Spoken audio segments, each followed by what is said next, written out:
We lost to a team with no name. Dun, dun, dun. That was a shitty fucking game. Dun, dun, dun. We're about to talk a lot about this shit. I got a lot to go into today.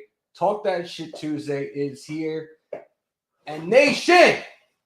Super chats are back and memberships are back up and running, baby. We're about to get all into this shit. Pipe bombs galore right here on Hammers.House.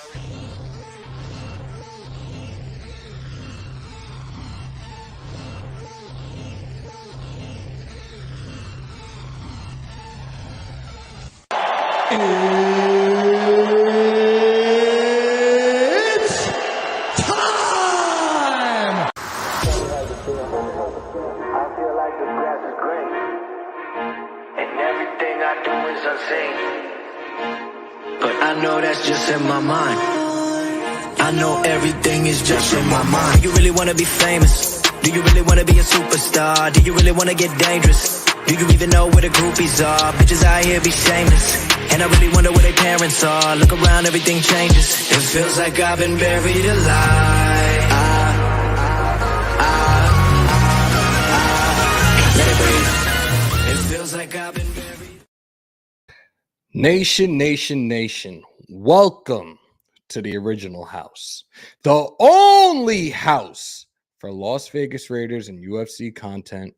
Welcome to Hammers.House. Hope everybody's having a good Tuesday. For those that are coming in for the first time, don't let it be a last. For those that are currently in here, if you haven't done so already, wipe them feet, hit that like button. People in here for the first time, hit that sub button, hit the like button, and smash the hell out of that bell for all recent, all current, all up-to-date Raiders news, live play-by-plays, reactions, all that fun shit. Before I go any further, let's do a quick roll call. Justin Sane, Holly Tanner, Robert Pena, Dominique 5, Mason Blue, the king of the moderators, Terrence is in the building. What's up, brother? Desert Raider, Tassi, what's up? Brian Rodriguez, Eagletarian, B. Al, Jesse Raider. Hope everybody's doing well. We got a lot to talk about. You guys heard my terrible parody of the Cheers theme song. Oh well. But let me go through the stats real quickly. Better yet, no. Because I'm not gonna drag this out any longer. I even put a tweet out directly at this asshat, Mike Garofalo from NFL Network. This dumb son of a bitch decides to take to Twitter the other day. Let me find it.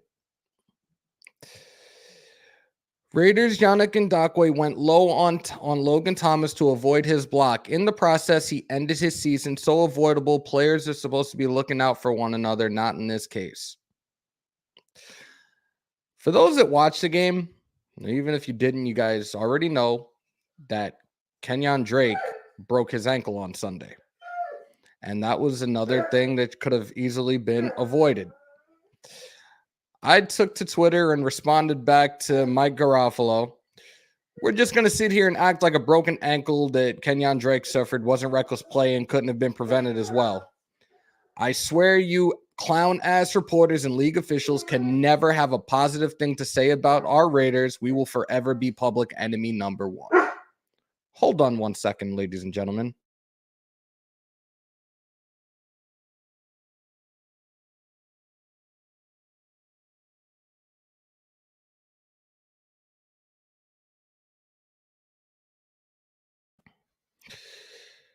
So, NFL Network, specifically Mike Garofalo, I hope you're watching because you're a fucking tool for even saying some stupid shit like that.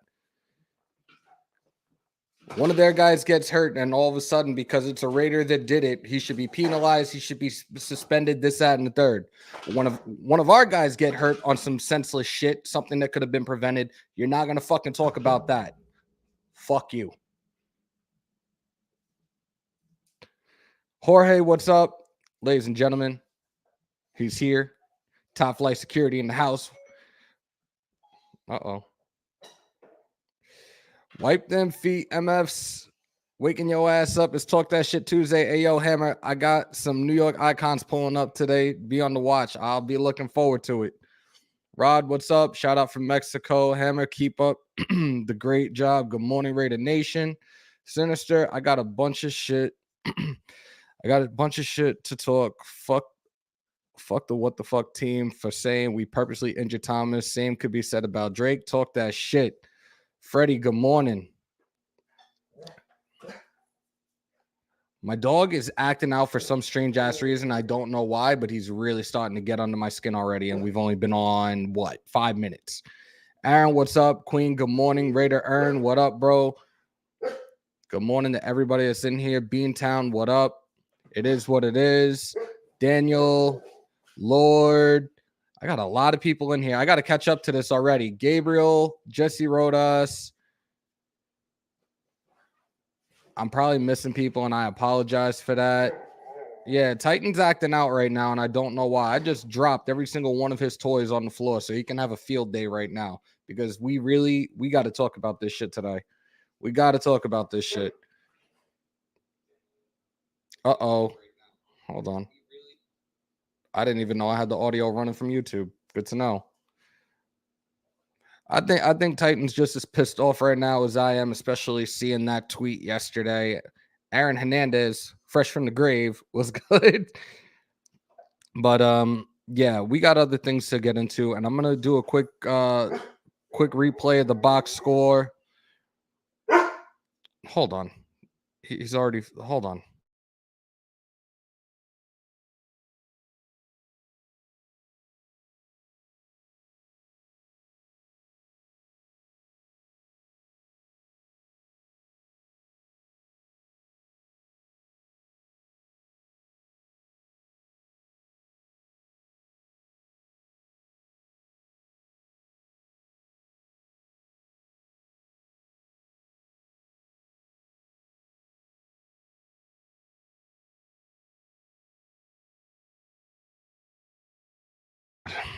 All right, my fault. Let's do a quick recap of the box score. I know we don't want to talk about it, but we still got to talk about this game. Obviously, I was at work yesterday, so I couldn't really come on and do anything yesterday for you guys. We'll go down Washington's list, and then we'll go down ours. Heineke, 23 of 30, 196 yards, 2 touchdowns, 1 interception. He was sacked once. QBR 65.7 with a QB rating of 101. I'm sorry, a passer rating of 1.5. Antonio Gibson, 23 carries, 88 yards. His longest was 22. He was averaging 3.8 a carry. Wendell Smallwood, 1 carry, 13 yards. I don't even need to look through the rest of it, but as a team, they had 30 carries, 112 yards, 3.7 on average. So we went back to giving up pretty much our average after holding Dallas's two-headed monster to 64 yards. Receiving, you had Logan Thomas, who unfortunately, well, not for us anyways, potentially tore his ACL and his MCL. Speedy recovery to you. 3 receptions, 48 yards, 1 touchdown. Antonio Gibson, 5 receptions, 23 yards. I'm not going down the shit with them. They had 23 receptions for 196 yards with 2 touchdowns. Their longest was 35 on 30 targets. Offensively for us, you know what it was. Carr, 28 of 38, 249 yards. QBR, 33.1, and a rating of 90.8. Jacobs, 13 carries, 52 yards. His longest was 15. Kenyon Drake had 1 carry. Nothing. As a team, 16 carries, 76 yards, 1 touchdown. The longest was 17. Renfro, here we go, receiving. Renfro, I said Renfro is going to be one of those guys this past week, too. 9 receptions, 102 yards. Average 11.3, as long as it was 28 on 10 targets. Not bad at all. Jacobs, 9 receptions, 38 yards, 9 targets. As long as it was 10, he averaged 4.2. Foster Moreau only had 1 reception on 3 targets. I don't know why they did this, but they used Foster more as a blocking tight end when he is clearly a receiving tight end. So I don't understand what thought process with Greg Olsen was the other day. Brian Edwards, 3 receptions, 30 yards. He was targeted 5 times. His longest was 18 yards. Zay Jones, 3 receptions, 21 yards, 5 targets. Jackpot, 1 reception, 14 yards on only 1 target. Bruh. He's been on the team for 3 weeks. 1 target? 1 fucking target? Bruh. Kenyon Drake, 1 reception, 8 yards, targeted twice. Peyton Barber, 1 reception, 2 yards. He was targeted once. Total, 28 receptions, 249 yards, 8.9 on average. 34 was a long, 36 targets. Defensively, Perryman back at it again. I know he has an ankle injury. I haven't heard anything else about that. Probably hear more about it most likely today or tomorrow. They should be returning to practice. 12 total tackles, 9 solo, 1 for a loss, 1 QB hit. Diablo, holy shit. 11 total, 8 solo. Hobbs, 9 total, 4 solo, 1 tackle for a loss, 1 pass deflection, 1 interception. Littleton, 6 total, 3 solo. Crosby, 4 total, 3 solo. Merrig, 4 total, 3 solo, 1 pass deflection. Was out of coverage a few times. He missed open potential pick 6, game sealing.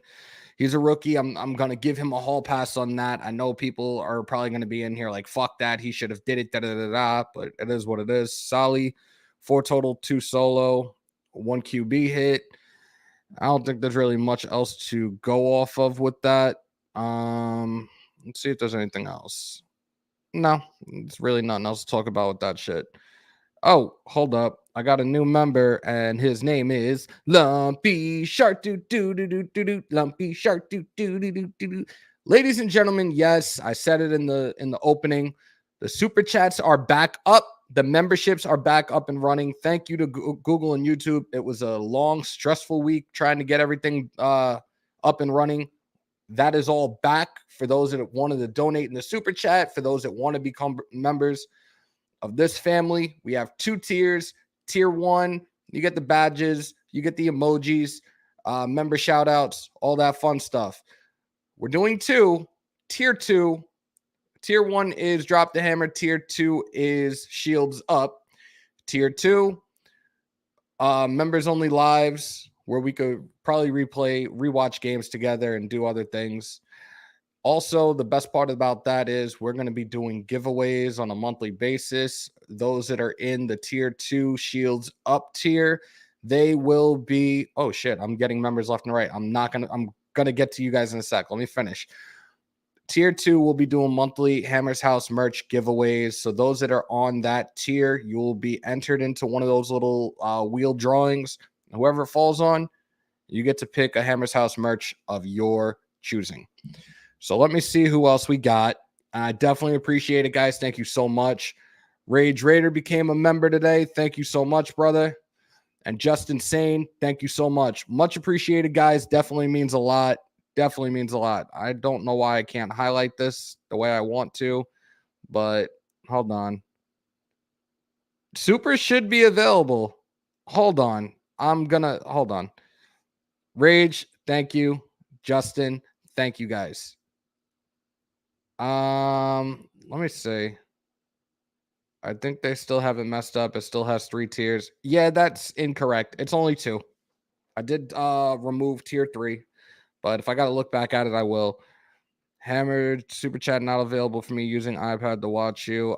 Gotta appreciate it, Justin. Freddie Raider has become a member. Thank you so much. All right, it's not no $sign. I gotta look. It shouldn't be. Aaron, our offense is so predictable. Also needs to go. Yes, he does need to go. He absolutely does need to go. Fuck. I'm going to see if we can figure this out real quick.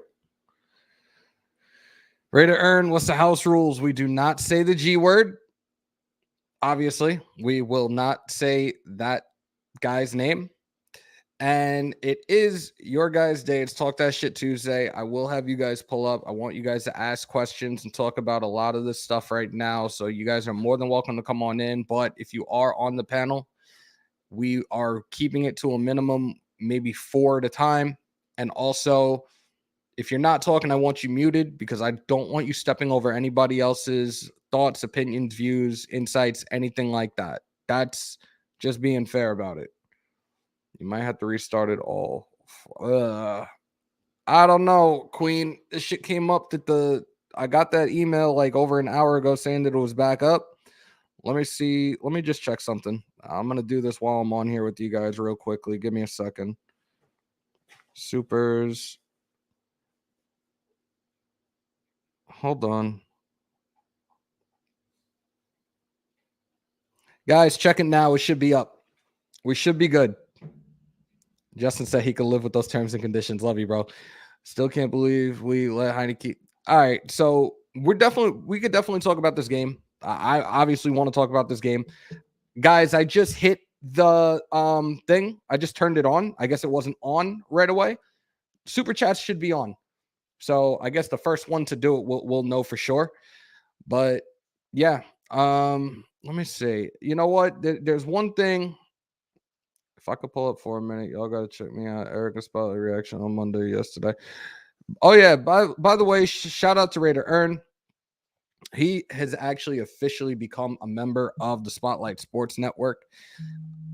Now my phone's going off. Hold on, guys. This is getting crazy already. Hold on.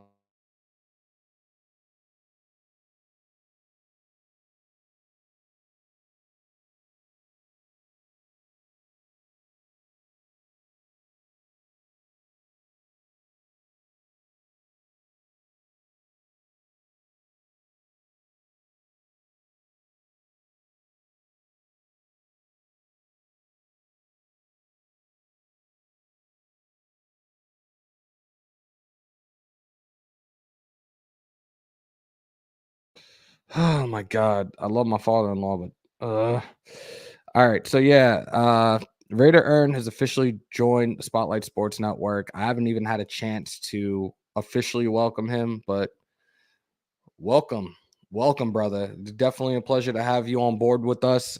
Eric is over there as well. Both of those guys, diehard Raider fans. So, I definitely welcome him and definitely look forward to doing a couple of lives and some other things with him as well. You know, he's one of the regulars in here.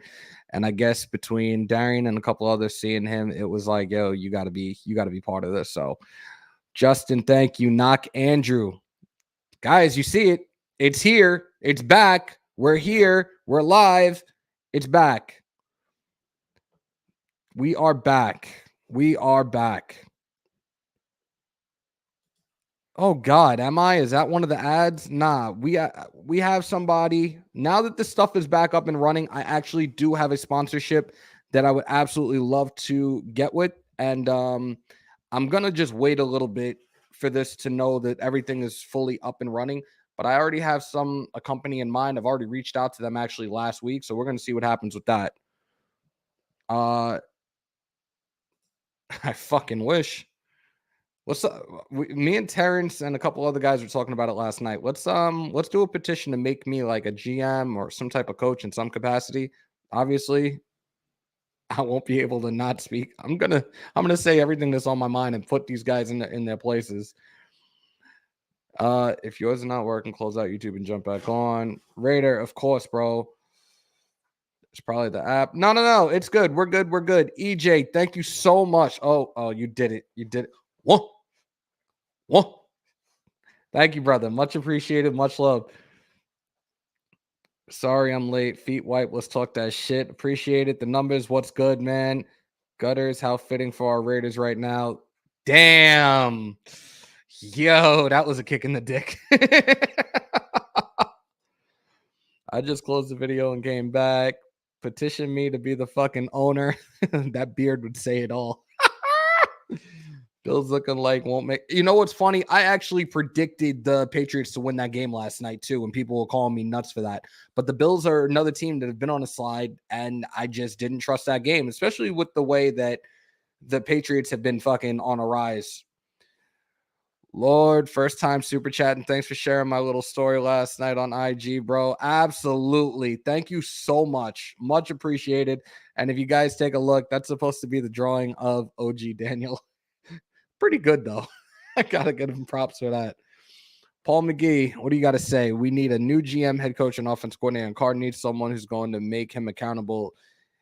It's a reason why Carr says he loves Olsen. Talk that shit, man. I wholeheartedly agree with that. I've heard about the Dabo talk. I heard somebody else say something about I saw this up in the chat before. Gus Bradley being our next head coach. Hell to the no. He is not a head coach. We've already seen that movie with him in Jacksonville. Fuck no, we're not doing that. No way. I hope you're right about that, because right now we have to win 4 out of the next 5 or win them all out to even have a shot at the playoffs right now. And it sucks to even talk about playoffs with how we just saw that piss poor play and piss poor production on offense on Sunday. Gunsmoke, thank you so much. Finally, I can super chat. Let's go, Hammer. Much appreciated. Raider Joe, thank you so much, man. Much love, much appreciation. Thank you so much, guys. Do you see us hitting the playoffs? Saul, do you want me to be honest, or do you want me to think that the world is all sunshine and rainbows? Because right now, I'm just going to read off. Not even read off. I could just tell you guys straight up. We have averaged in the past 5 weeks, maybe a little more than 5 weeks, 14, 15 points a game. You think that's going to get us in the playoffs? You think that's going to get us in the playoffs? Olsen is just a QB coach. He is a bad coordinator. No one is speaking on that. I've been saying it. Olsen is not an offensive coordinator. He is straight ass. And I'm telling yo, I know there's plenty of people that might even be in here for the first time. I'm sorry, but I'm going to tell you how it is today, because especially after seeing the tweets that I saw yesterday, I'm really fired up and pissed off with that loss. A lot of shit that we saw during that game really still has me upset right now. Gabriel Mendoza, I'm going to try to hit every single one that pops up today. So don't think that I'm missing you guys, but we do have a lot to discuss. Gabriel Mendoza, super back on, baby. Got to be like the movie The Replacement. Start grabbing dudes from the streets and play. I like that. I like that, dude. Thank you. Did I miss one? Because if I did, I'm gonna feel super bad. Super chat, super bad. That was cheesy. You think there's a reason Dabo was there? There could potentially be a reason, but I don't know if I'd necessarily want Dabo Swinney as our next head coach. I think he's on his way out at Clemson, and maybe he's just trying to start applying for other jobs realistically. Thank you, Queen. Much appreciated. Sucks to say, I'd rather just play for a better first round pick. Ooh, that kind of hurts. Playoffs. We'd be lucky to just win a game. Facts. Hold on. Let me get that back. Playoffs. Are you kidding me? Playoffs. We'd be lucky to just win another game. That's a fact right now. We're not ready for no playoffs. We're not. We know there's no coin. Oh, yeah. There's another thing, because a lot of people, I'm telling you now, I'm not one of them. A lot of you got baited into that trust a coin shit. And you know what I said from day one when they really made this something for the nation to talk about? Fuck the coin. Point blank, period. Fuck the coin. I never trusted it in the first place. We probably beat the Broncos and that's it for the year. So I really hope that's not the case. And you know what? I kind of just decided not to. Lumpy, where is this? Thank you for the donation, bro. It's hard to watch that game, man. Even harder to cry and rub one out. Oh my God, I fucking can't with you.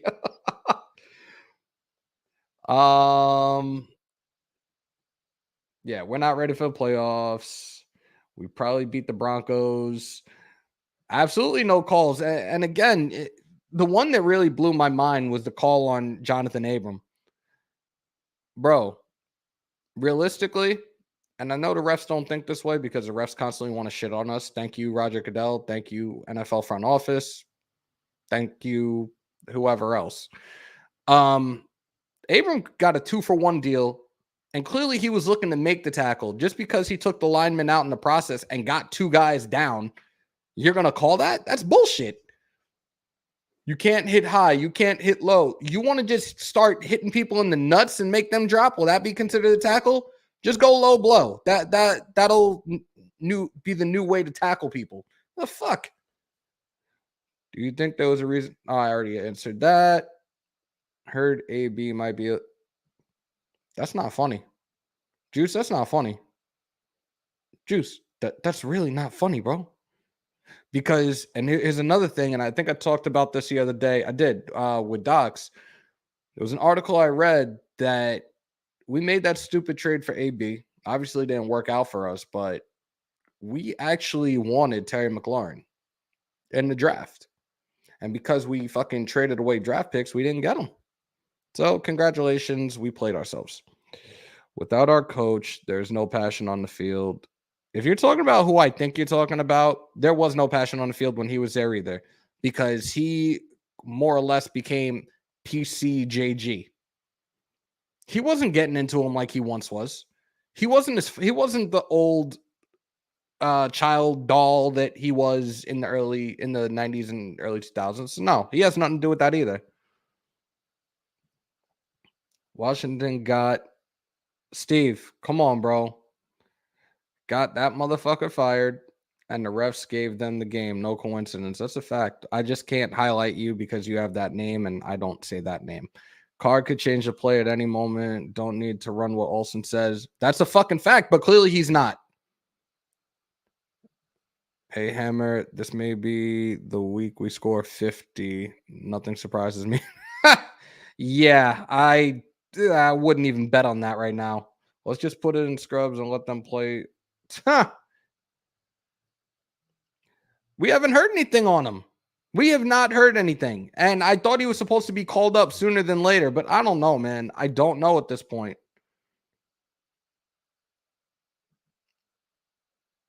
Was he? Wait. Is an Al guy or a Mark guy? Which one? Playoffs looking unlikely, but one game at a time. We need to win the rest of these games coming up and praying Chargers and Broncos lose. Yeah. Shit shouldn't have been like this, though. That's the point. Jesse, thoughts on Diablo Littleton switch permanent?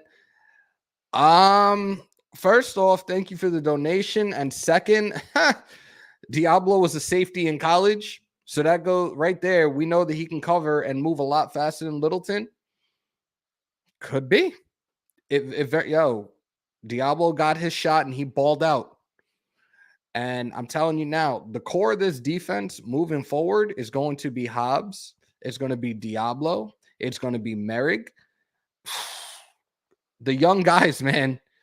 I was very impressed with Diablo. I was very much impressed with him. The Jim Moore impression. Oh, no, you got to hear me. You got to see the soft opening when I did my own parody with the Cheers theme song. I think that was pretty good. I think a lot of my cold openings are fun and entertaining. I think the TO one was the best one, though. I think you guys could agree with that. Holly, we on the same page. Fuck the coin. Steven, are you saying this because you're not a Raider fan, or are you saying this because you are a Raider fan and you're just not happy with the product on the field right now? Saul, fuck that coin. Fuck that coin. Fuck that coin. We got embarrassed in the first round and all the Kardashians would be chirping like always. That's a fucking fact. I think we have run the I formation to give Carr more time to go through the progressions, but he's not really reading through his progressions at times. I feel like he comes out of the huddle and it's already, I'm going to look at this guy and I'm going to make sure that he gets it one way or another, even if I have to force a throw and potentially have an interception. So, yeah. Let's just put that. Maybe we'll see guys that want to play. Outcome will be the same. I love, we should just have this as a trending hashtag. Hashtag fuck the coin. We're going to eliminate the Browns, Broncos, Colts, and Chargers. We got to get these wins, man. We got to step up. We got to get these wins. Abram, you know what? Ern, just pull up, dude.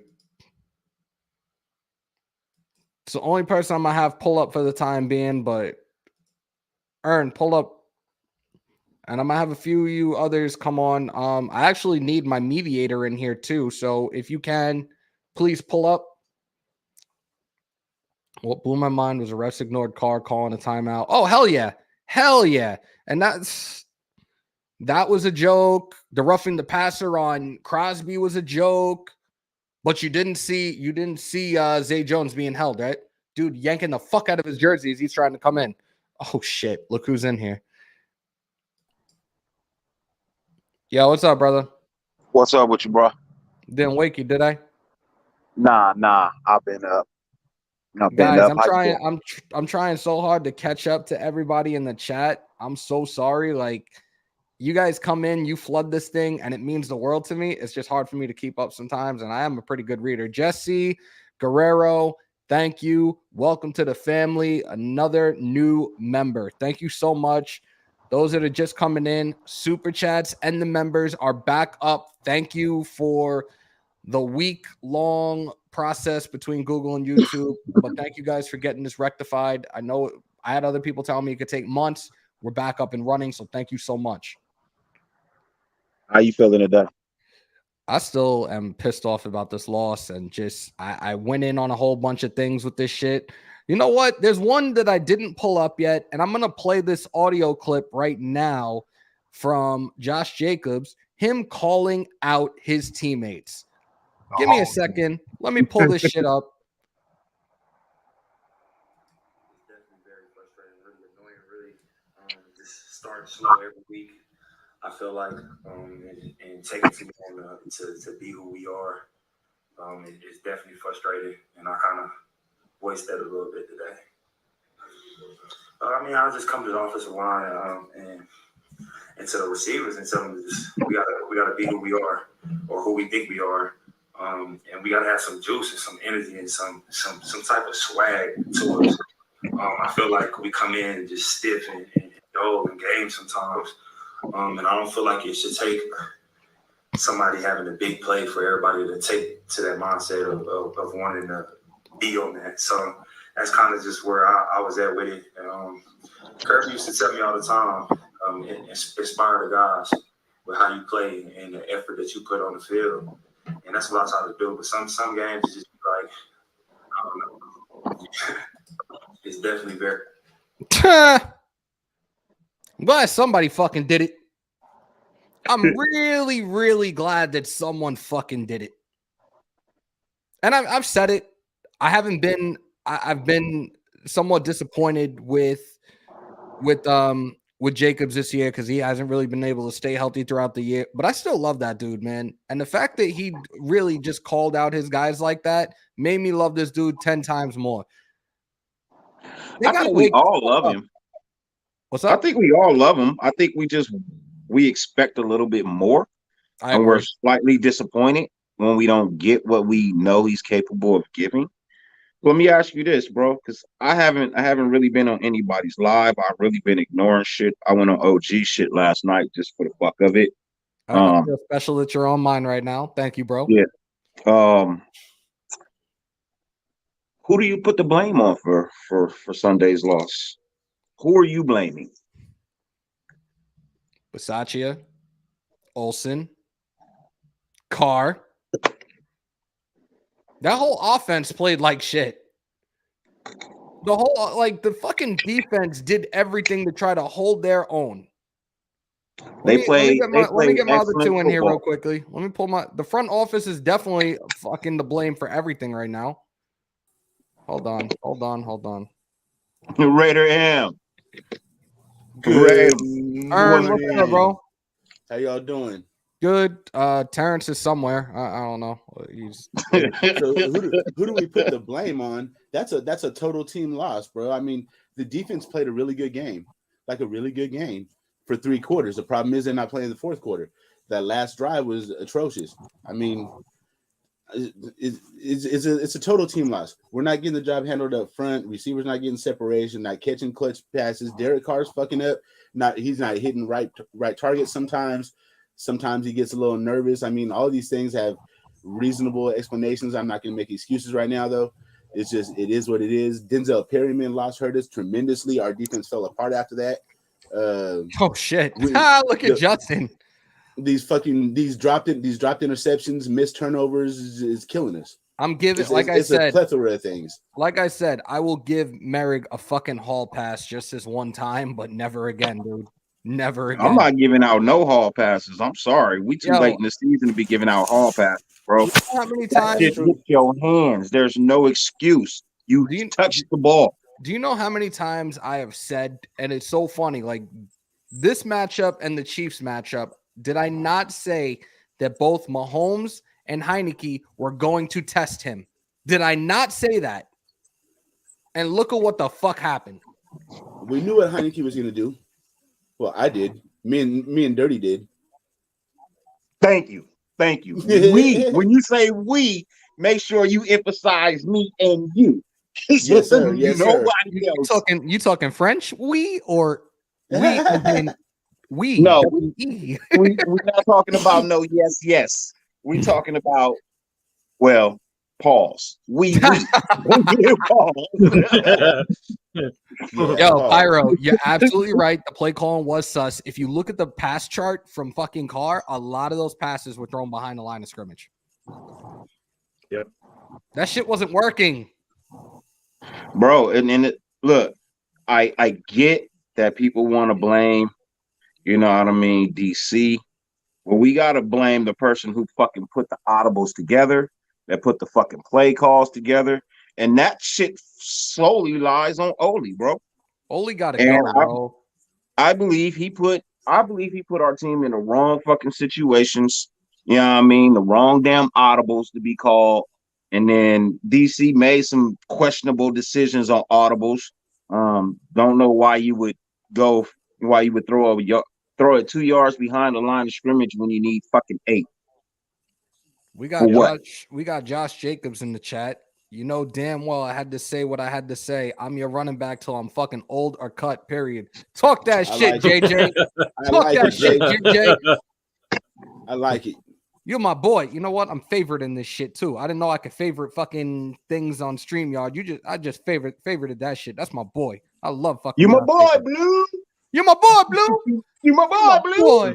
So if any of you guys are the GM in the draft this year, what's the top 5 needs that need to be addressed? I can't do O-line. Not necessarily in a 1, 2, 3, 4, 5 order, but just give me like 5. It don't necessarily have to be in order. Give me your top 5. O-line.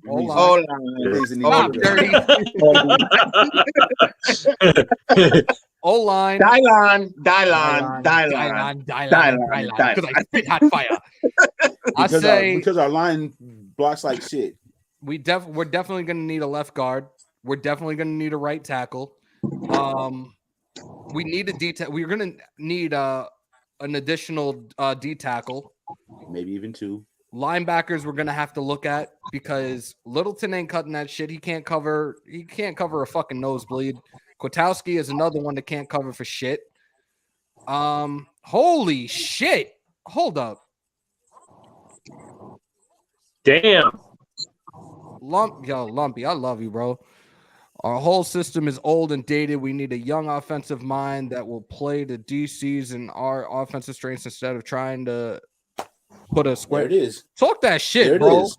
Facts. I want Kellen Moore. No lies detected. I will keep saying it.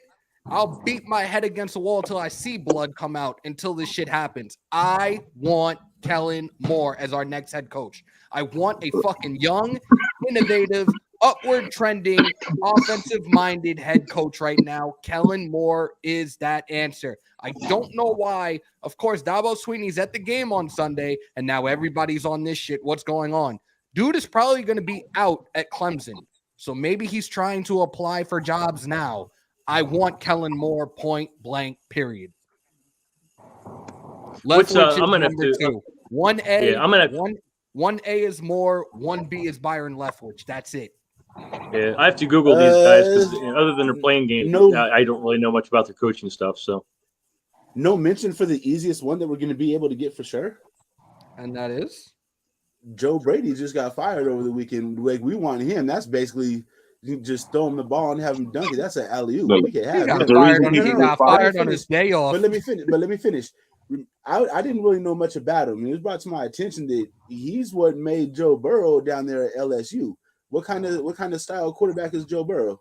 He's a Derek Carr style quarterback. So imagine what he would do with DC. That would be something we could explore. Think about. How much experience in the NFL does Brady have? He only has, I believe, that experience that he had with the Panthers. That's it. That ain't enough. Yeah, that ain't enough. But everybody's saying that they want a young offensive mind. I get it, but I'm so sick of motherfuckers asking for college coaches that have no fucking NFL experience, bro. It never fucking works out. Come to the NFL and get some real experience, then apply for a head coaching job. But, bro, I'm so sick of fucking head coaches coming out of these colleges, bro, especially these big-ass colleges that have big names, and that's the only reason stars are even fucking agreeing to go there is because you're a big-name school, not because you're a good fucking coach, but because you can recruit. Okay. And then you get that talent there and you fucking do nothing with it. Dark, like, is that really why he got fired? What was the reason? Was that really? He said he got fired because Panthers wanted to run and he wouldn't. Is that really the reason he got fired? What's that source? Where does that come from? That's what I'm trying to find out. Cody, thank you, brother. We win if Zay doesn't fold, if the defense doesn't give up points on last drive, and if Carr plays more aggressive. Had Carr fucking thrown a fucking perfect throw to fucking Edwards for that conversion, we would have been in overtime. But Hammer, that's a point I wanted to bring up as well. If Carr doesn't play absolutely perfect, we don't win. We have a lot we're putting on that man's plate. He has to play absolutely perfect to make up for everybody else's. I'm not going to say anybody else on the team is trash, but they're definitely not. We're a team of average players. Yeah, we're a team of average and slightly above average players. Well, you see what our record is now. He threw for under 300 again, so he's 0-6 for throwing under 300 yards. Whose fault is that, bro? Give him some receivers and some blocking. It's Ollie's. No. It's Ollie's and it's DC's, because DC should ultimately be out there like, fuck you, I'm going to call what I want to play. This will help us be successful. He's not doing that shit. He's not airing it out like he should be. D-Jack only had one target the whole game? One target? Yep. He was only on the field for fucking 12 plays.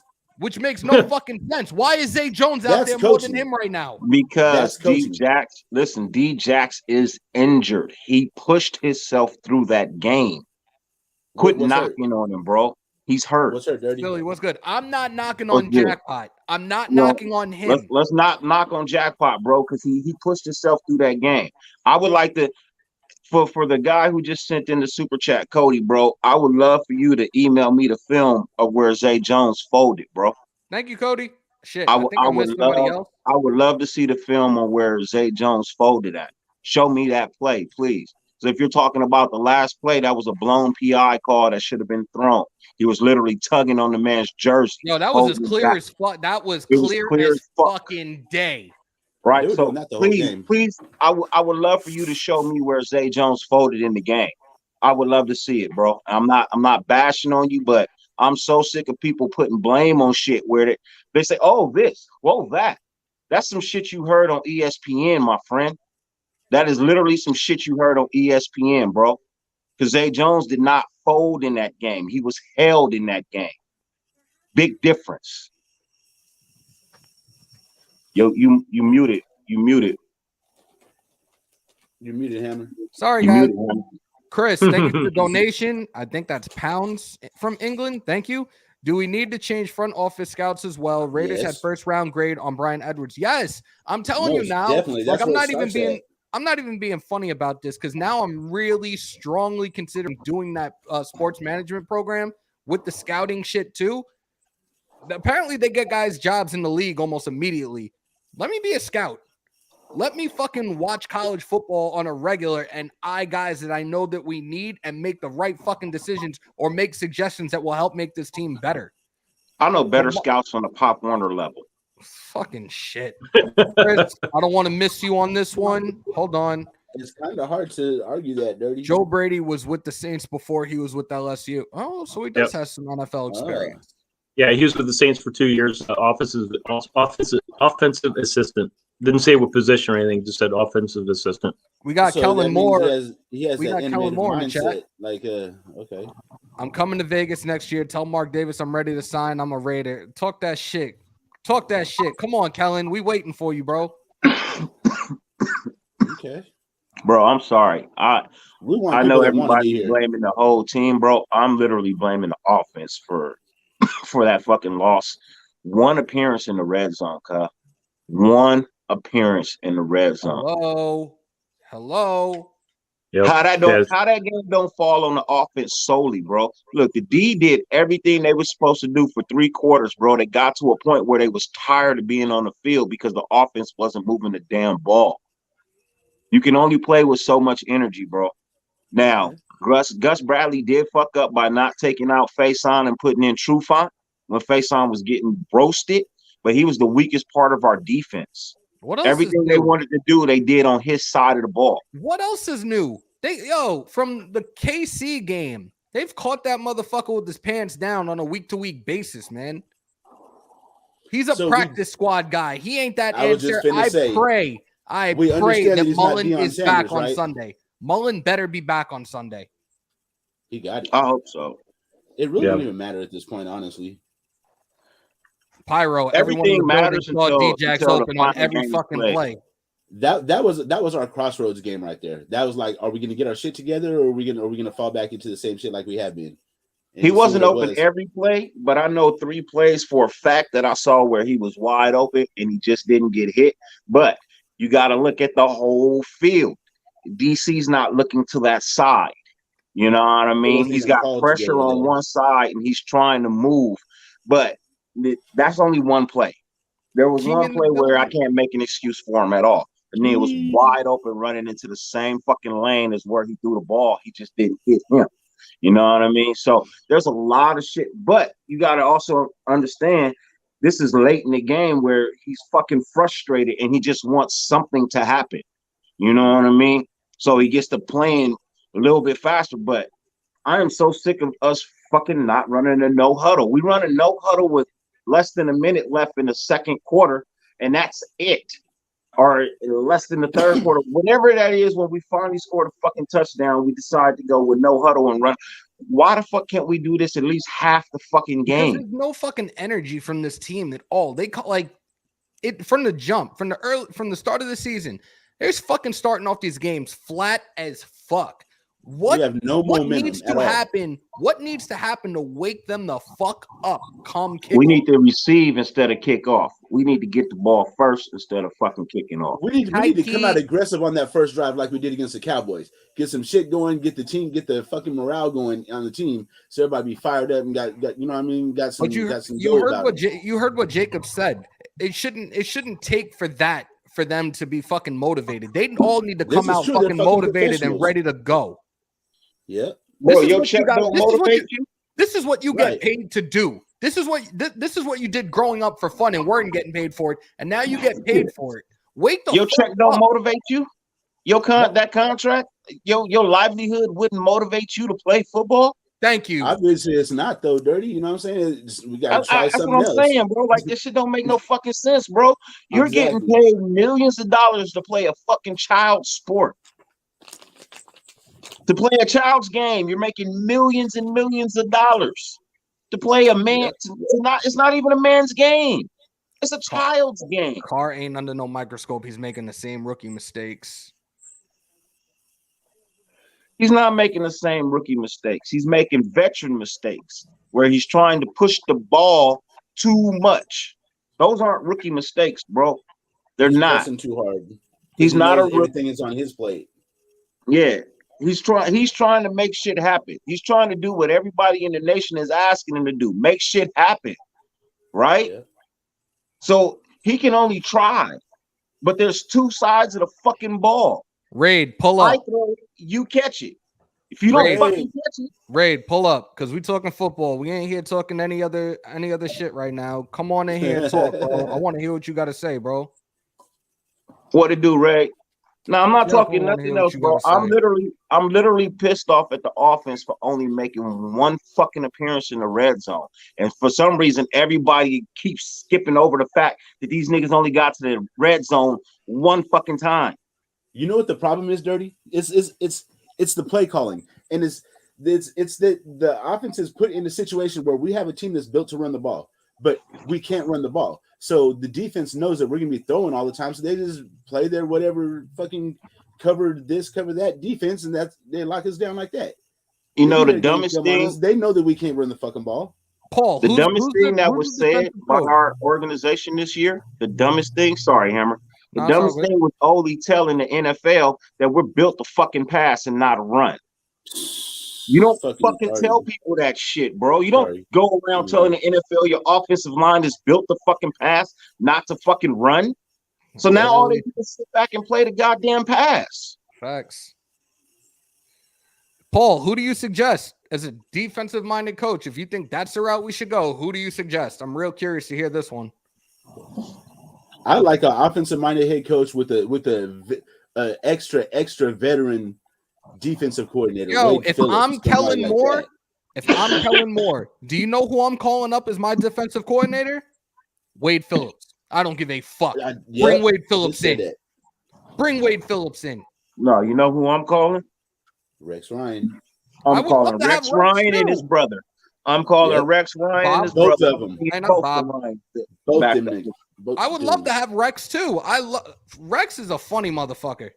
Bro, I'm bringing both the Ryan brothers back to up.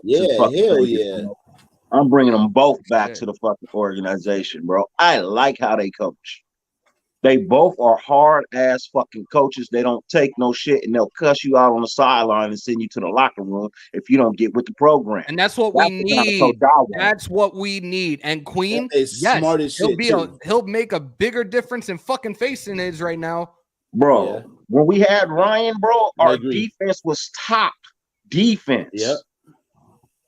We lead the league in penalties, drop INTs. We miss tackles. A coach put players in position. Players make the play. Okay. Ray, you ain't lying. I'm missing shit right now. That's facts.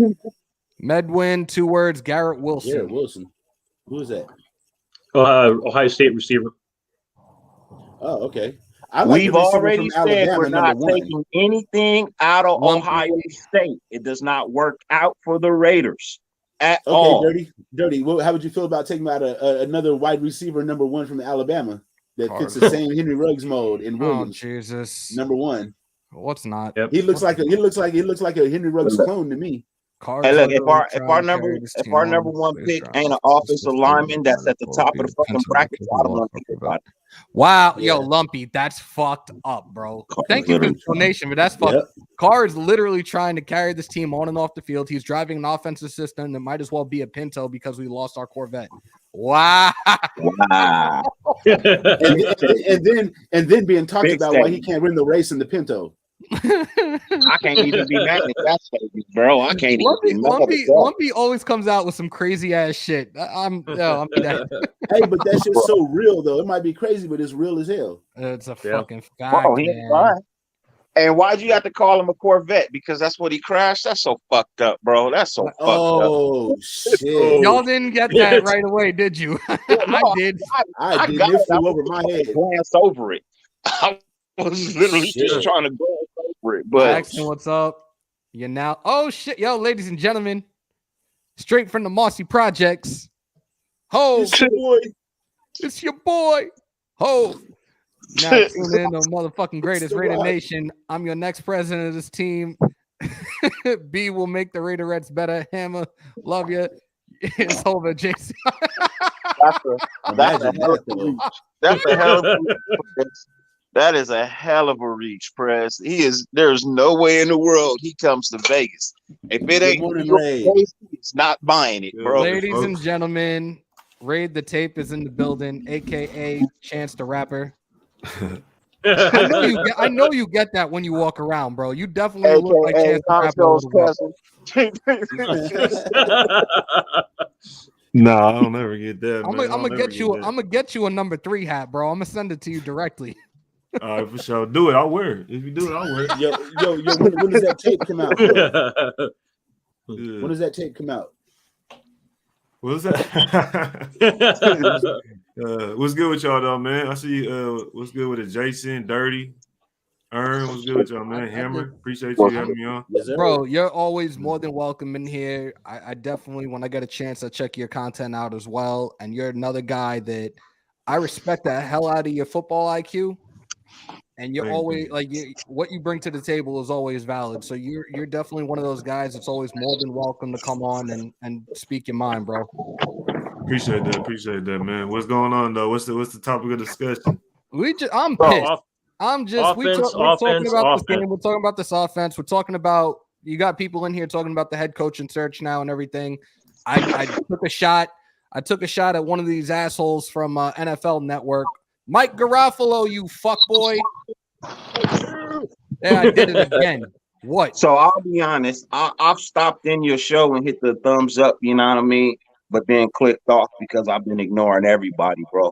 So let me get your actual take on what you felt like took place on Sunday. I think. Well, I'll just say this one thing about the defense. I don't think it's Gus Bradley so much as it's the players. I feel like a coach is supposed to put players in position to make plays, and then the player makes the play. We're last in interceptions. I don't think that's because of Coach Bradley. I think that's because we dropped too many interceptions. That one game, we dropped 3 or 4 picks, clean picks. We dropped probably 3 clean ones. I feel like it would have been 5 if Hobbs wasn't in the right place to catch that. Yeah. So I don't think it's so much Bradley. I don't think it's so much Bradley. So I would just say I think it's the players. We're last. We're first in penalties. I don't think that's Bradley. A lot of those penalties are kind of, just like I don't know. I don't think that's Coach Bradley causing the penalties. It's third and long, and then you get a penalty that results in a first down. And the drives last a long time, but we still get them off the field. That says a lot more about coaching than it says the players. I feel like if you didn't commit the penalty in the first place, you'd have been off the field faster. If you just caught the interception, we'd have different field position and have more possessions on offense. So I don't think it's Coach Bradley as much as it's the players right now. But that's just the defense side of the ball. Now on the offense side of the ball, they played like shit. I don't think Carr made the plays he needed to make. I don't think our receivers made the catches that we needed. The run game is non-existent. It's been non-existent all year, and we talk about it all the time. I always bring it up because I think it's huge. Just think about, and a perfect example is yesterday's game, how a team could go out and beat the Buffalo Bills and pass it 3 fucking times and run 45 plus times and win. Can you imagine us having to be in that situation? We automatically going to lose. So like the mentality we have for this football team, I think we've been so bad as a franchise that our standard is set very low, and that we in that right there is just fucking with people's perception of this franchise and this team. Because the conversation at the end of the day is going to be Carr. And at the end of the day, whether you keep Carr or not, you still have to move forward with the same moves. You're not going to do anything different whether you keep Carr or not. You're still going to get a receiver. You're still going to get a right tackle. You're still going to get a D tackle. You're still going to need another cornerback. Like everything, you're still going to need a coach. Everything you do, regardless if you keep Carr or not, is going to be the same. So for me, it's like, who gives a fuck whether we keep Carr or not? And that's why last week, even after we won, I didn't really want to talk about Carr. I kept saying on my show, no, I don't want to talk about Carr. I'm not going to talk about it, because I kept just talking about the same shit that we were failing at, was the run game, right? I kept talking about that, giving up points in the fourth quarter to let a team back in. I like what Valerie said here in regards to last night's game. Mac Jones passes for 19 yards and the Pats win 14-10 but DC goes for 249 yards and Raiders lose 17-15. What's the difference in my opinion? It's a good O-line and a running game and a top flight defense. Talk that shit. And the coach.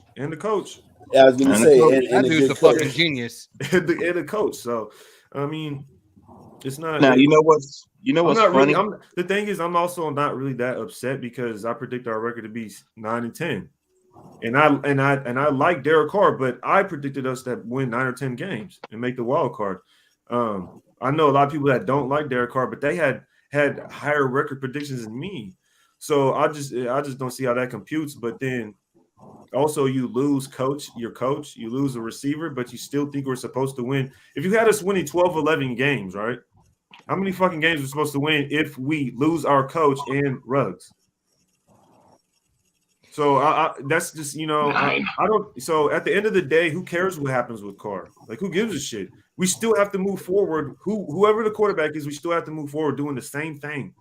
The only thing we have to do about it is be smart in the cap, and that's where it comes down. That's what it comes down to for me. But quarterback is the least of our worries. It is. I'm not one of these guys that is saying Carr needs to go, but we definitely need a facelift when it comes to the front office and the coaching staff. Sorry, not sorry. Yeah. And anytime you can upgrade any position, regardless, fucking do it. Yeah. Obviously, look where we're at. You know what's funny? I discovered this shit about an hour and a half ago, just looking at our team. You know what I mean? Max Crosby has 9 penalties on third down, resulting in first downs. EJ, I appreciate that. The first time I'm like, okay, whatever. Now when I'm starting to see that your numbers are building like that, it's becoming a bad habit, bro. Mm-hmm. But a lot of the penalties that have been called on him shouldn't be penalties. Some of those penalties are laundry throwing officials. At the end of the day, though, whether the penalties are ticky-tacky or whatever you want to call it, they're still called. They're still called. There was a 7-minute drive that resulted in a punt. A 7-minute drive that resulted in a punt, and you can't blame, that's, I don't know. It's just weird because it's like 7 minutes, but it still resulted in a punt. You can't blame the coach for that. One appearance in the red zone the whole game. You can't blame the coach for that. So you cannot. And imagine if we catch those interceptions. You can't blame the coach for that. He put the players in position. You can't blame the coach for that. You can't blame the coach for missed tackles. Like, no, you cannot. The thing is, though, with the Zebras throwing a target on our back, we have to play that high end ball to where we're bulletproof and we're not playing that. So between the combination of bonehead stuff and bad calls, we ain't getting it done, man. We don't have the talent to play perfect football like that and overcome the refs as well. Defensively, Faison gave up our game. Cover 2, and he watches the running back just come out of the backfield and decides to break on it after the ball is damn near in his hands. And he's 2 yards from the end zones. Like, bro, what kind of defense are you playing?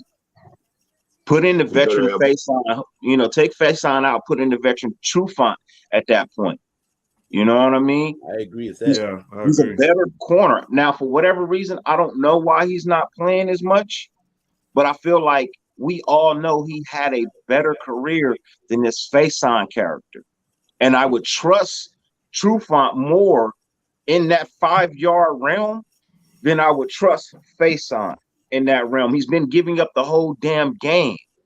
You can't, at some point in time, you can't just let a player play through his shittiness. Nope. He's not going to come out of it. He's just going to keep sinking. It's quicksand. Today ain't his day, man. Put somebody else in. If he plays the cover 2 like he's supposed to play cover 2, and he watches that running back coming out of the field because it's the only man on that side, then you're playing great defense, and then we're not bitching about you. But Carr made some terrible fucking decisions. The defense still played great football. Don't get me wrong. They still played great football. You know what I mean? They just, you can only be on the field for so long before you're just literally out of energy and you're tired. Facts. Because you put your offense in great field position most of the game. Like I said, every team comes out and scores on us damn near on their opening drive, and then our defense steps up and they literally shut them down for 3 quarters, and then we give up the game in the end. Well, within those 3 quarters, our offense isn't fucking doing anything. And that's falling on the shitty-ass play calling, either if it's coming from DC or if it's coming from Ole. I don't know who it's coming from, but one of them needs to check they fucking shit at the door. And not enough protection for them. Doing this way too long at behind center to know that shit's not going to work. Nigga, don't shift to it. No. Don't. I know you want to play for the coach and all of that, and you play for the franchise and you want to put us in the best situation. Well, sometimes what's in your mind might be the better situation than what the coach is telling you. So do your shit, bro. Because that's what we expect from you as a veteran quarterback at this point in your career. We expect for you to be able to see the field because we know you can read the defense. You've proven it to us that you can read a defense. But for some reason this year, you're not doing it. Now, if you want out, I understand. I can dig it. I understand they ain't gave you really too much nothing to work with in 9 years. Really, you know, not real solid pieces, you know, no Hall of Famers to really technically call out. I can't say that he's ever had a Hall of Famer on his team. Honestly, I'm sorry. I don't see it. I'm good on Deshaun Watson. He's never coming to be a Raider. If you don't understand the fact that Mark Davis will never give this man a job, you're not a real Raider fan. All these accusations do not sit well with Mark Davis. He will never offer that man a contract. Quit bringing him up. Moving the fuck on to back where we was at. Fuck Deshaun Watson. I'm good. Leave him alone. He ain't coming here. And you know, like people will want to say Russell Wilson, Rodgers, Watson. It's just funny because what's the plan though? Rodgers is going to Pittsburgh. You can't pay a quarterback like that and build this team. You're not going to be able to get a receiver. You're not going to be able to get that D tackle, the right tackle. You're not going to be able to do any of that stuff. And that's the stuff you're still going to need regardless who the quarterback is. If anybody wants to believe this or not, I don't really care. Rodgers is going to Pittsburgh next season. If Frisco doesn't get that boy they drafted this year on board, he's going to Frisco. Hey, this comment right here. Of course, Andre James doesn't read the defense like Hudson did. Hudson was like the best center in the league, like for a sustained period of time before we got him. With Kansas City, he was the best center, and we just happened to killed me that we got rid of him. That's why it killed me that we got rid of him. The defense like he did, but Andre James is improving. He's not. I'm not saying he's even top 10, even upper echelon, but he's improving. Just be patient. Most offensive linemen require 2 to 3 years to fully develop if they're any good. And the thing is like, people will say, well, last year all it was is we needed a defense. It's like we did need a defense, right? But is our offense the same as it was last year? Think about that. Think about that. Who were the two receivers on this? Who were the 2 receivers on this team last year? Waller. It was Ruggs and Aguilar. Yeah, it was Ruggs and Aguilar starting at wide receiver. Who are the starting receivers right now? Renfro, Edwards, and Jones. No, Jones and Edwards are starting receivers. Yeah. So it's not the same offense. Who was our starting offensive center? Our guard. Hudson and Jackson. Gabe, Jackson. Now it's Andre. Now it's Leatherwood, Simpson, and James. Don't you think them young cats would do better with Hudson right next to him? Yeah. Don't you think Leatherwood would do way better at right tackle if he had Hudson and Gabe Jackson next to him? Yes. Yeah. So you already missing both starting wide receivers. You're already missing half of your starting offensive line, and you have no run game. Last year we were top 10 run game. I mean, the year before that we were top 10. So the whole time we're sitting here saying, yeah, we need a defense, but our offense isn't the same offense. It's just not. It's not. If you think it is, you're in denial. You can't. I just named every single player. The projected starting team, the projected starting offense this year is not even the same. It's not even close to the same. The projected starting this offseason, if you projected the offense and you looked at the offense right now, you'd be like, this ain't the same team. Did y'all try to do a rebuild in 4 weeks in the regular season? If you took a player of the coaches, the coach wouldn't even be there either. So you'd be like, damn, y'all got the coach too? The one thing that blows my mind is the fact that motherfucker decided to blow up that offensive line, and everybody's like, "Oh, well, they did it for cap, and they did it to revamp the defense." But you forgot, without if your O line don't work, your offense don't fucking work. Point blank. No, we got strong armed. That's the truth. Like we can't put this narrative like we wanted to get younger and cheaper. That's bullshit. That's the thing that drives me insane, because when all that shit happened, I'm like, our offensive line is going to go to shit, and we're going to be struggling on offense now. Our offensive linemen left. They wanted to dip out. You started asking them to take cheaper contracts. I'm telling you, it's all because of that motherfucker, man, because people didn't want to play for him. Look at Nelly. Last year, after that Dolphins game and that loss, he pretty much said, like, he lost the fucking locker room. That's why he didn't come back, because that motherfucker was still here as a head coach. That's why he took that money and went to fucking New England. I don't know. I think it was just the money. I mean, to that point, think about it. Why didn't Mac want to stay here? Because of that motherfucker. Why didn't Cooper want to stay here? Like, why can't we? Why did they? You chose the Amari Bears, never wanted to be here. They chose the Patriots. Like, why don't they want to stay here? The crazy thing is, you probably have like solidified vets that played under him and was like, you do not want to fucking go here. Don't go there. It's just weird. And then you have NFL players' careers are short. They don't want to play here anymore. Talk to each other. The running back coach retires. Like, you got dudes in the front office that left. Well, some of them were asked to leave. Some of them were asked to leave because they made mistakes on the accounting and taxes and stuff. That was like the president or something like that. Y'all should have had a good accountant then. But think about it. So you got Cooper, you got Mac, Hudson, Gabe. Who else? Let's take Aguilar, Sneed. Who else asked to leave? I mean, Trent Brown definitely didn't want to be here. Clearly, there was one common denominator, and we all know who the fuck it was. I understand, but let's take Amari Cooper out of that, because Amari didn't want to be here in the first place. I mean, Amari Cooper never wanted to be a Raider. Cool. I'm just saying, you could tell from draft day he never wanted to be a Raider, bro. I mean, even if he didn't want to, and he was just using us as an out route, right? I just named 7 other people. Yeah. No. I'm just saying, let's just take Amari out. Just everybody else valid. Amari, he didn't want to be here anyway. Amari never asked to be traded. That was all. He didn't want to be a Raider. One day they had practice and he was gone. Yeah, he didn't want to be a Raider, bro. He did not. And neither did Trent Brown. He didn't want to be a Raider, bro. Sorry. Oh yeah, didn't Arden Key one out too? Who the fuck cares what Arden Key wants? This is too many players. It's like Mo Hurst. Yeah, look. He might not have been the best coach. You know what I mean?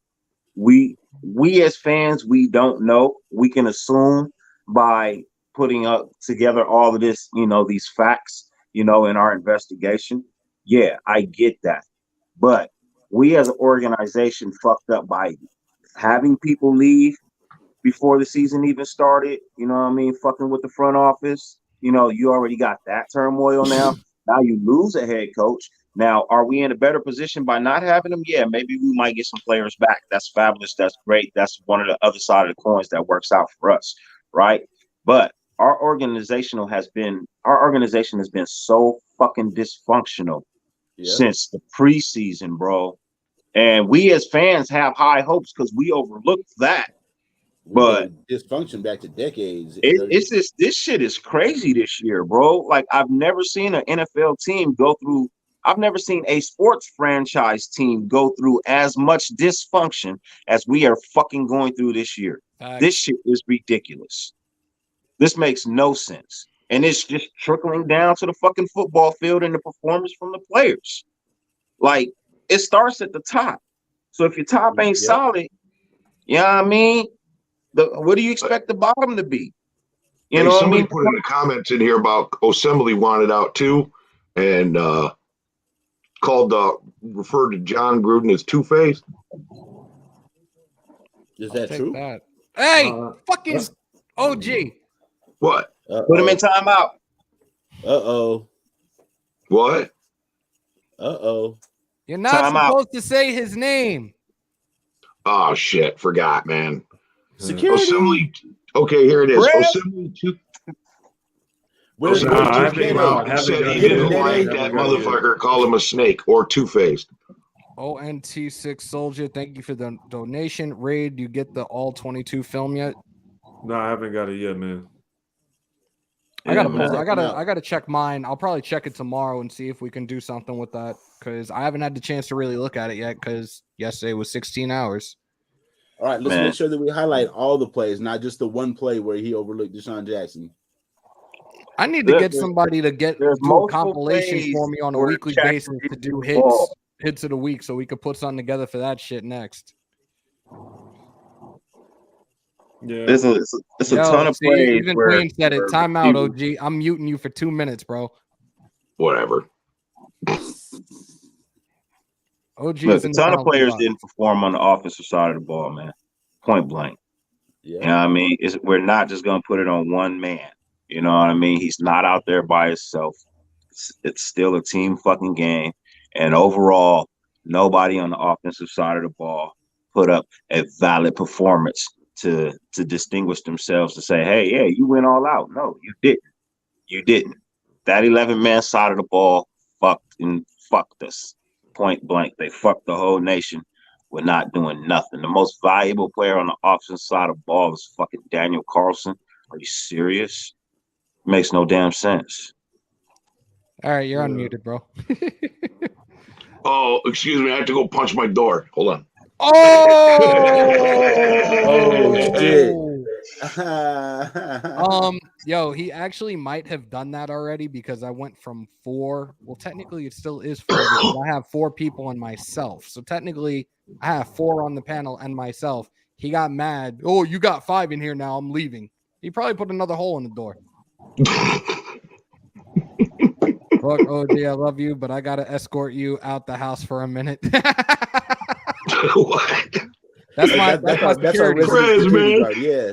You better show up tonight, bro. That's all I gotta say. You gotta show up tonight. So how do we feel about this week coming up? Do we have any hope? Honest answer?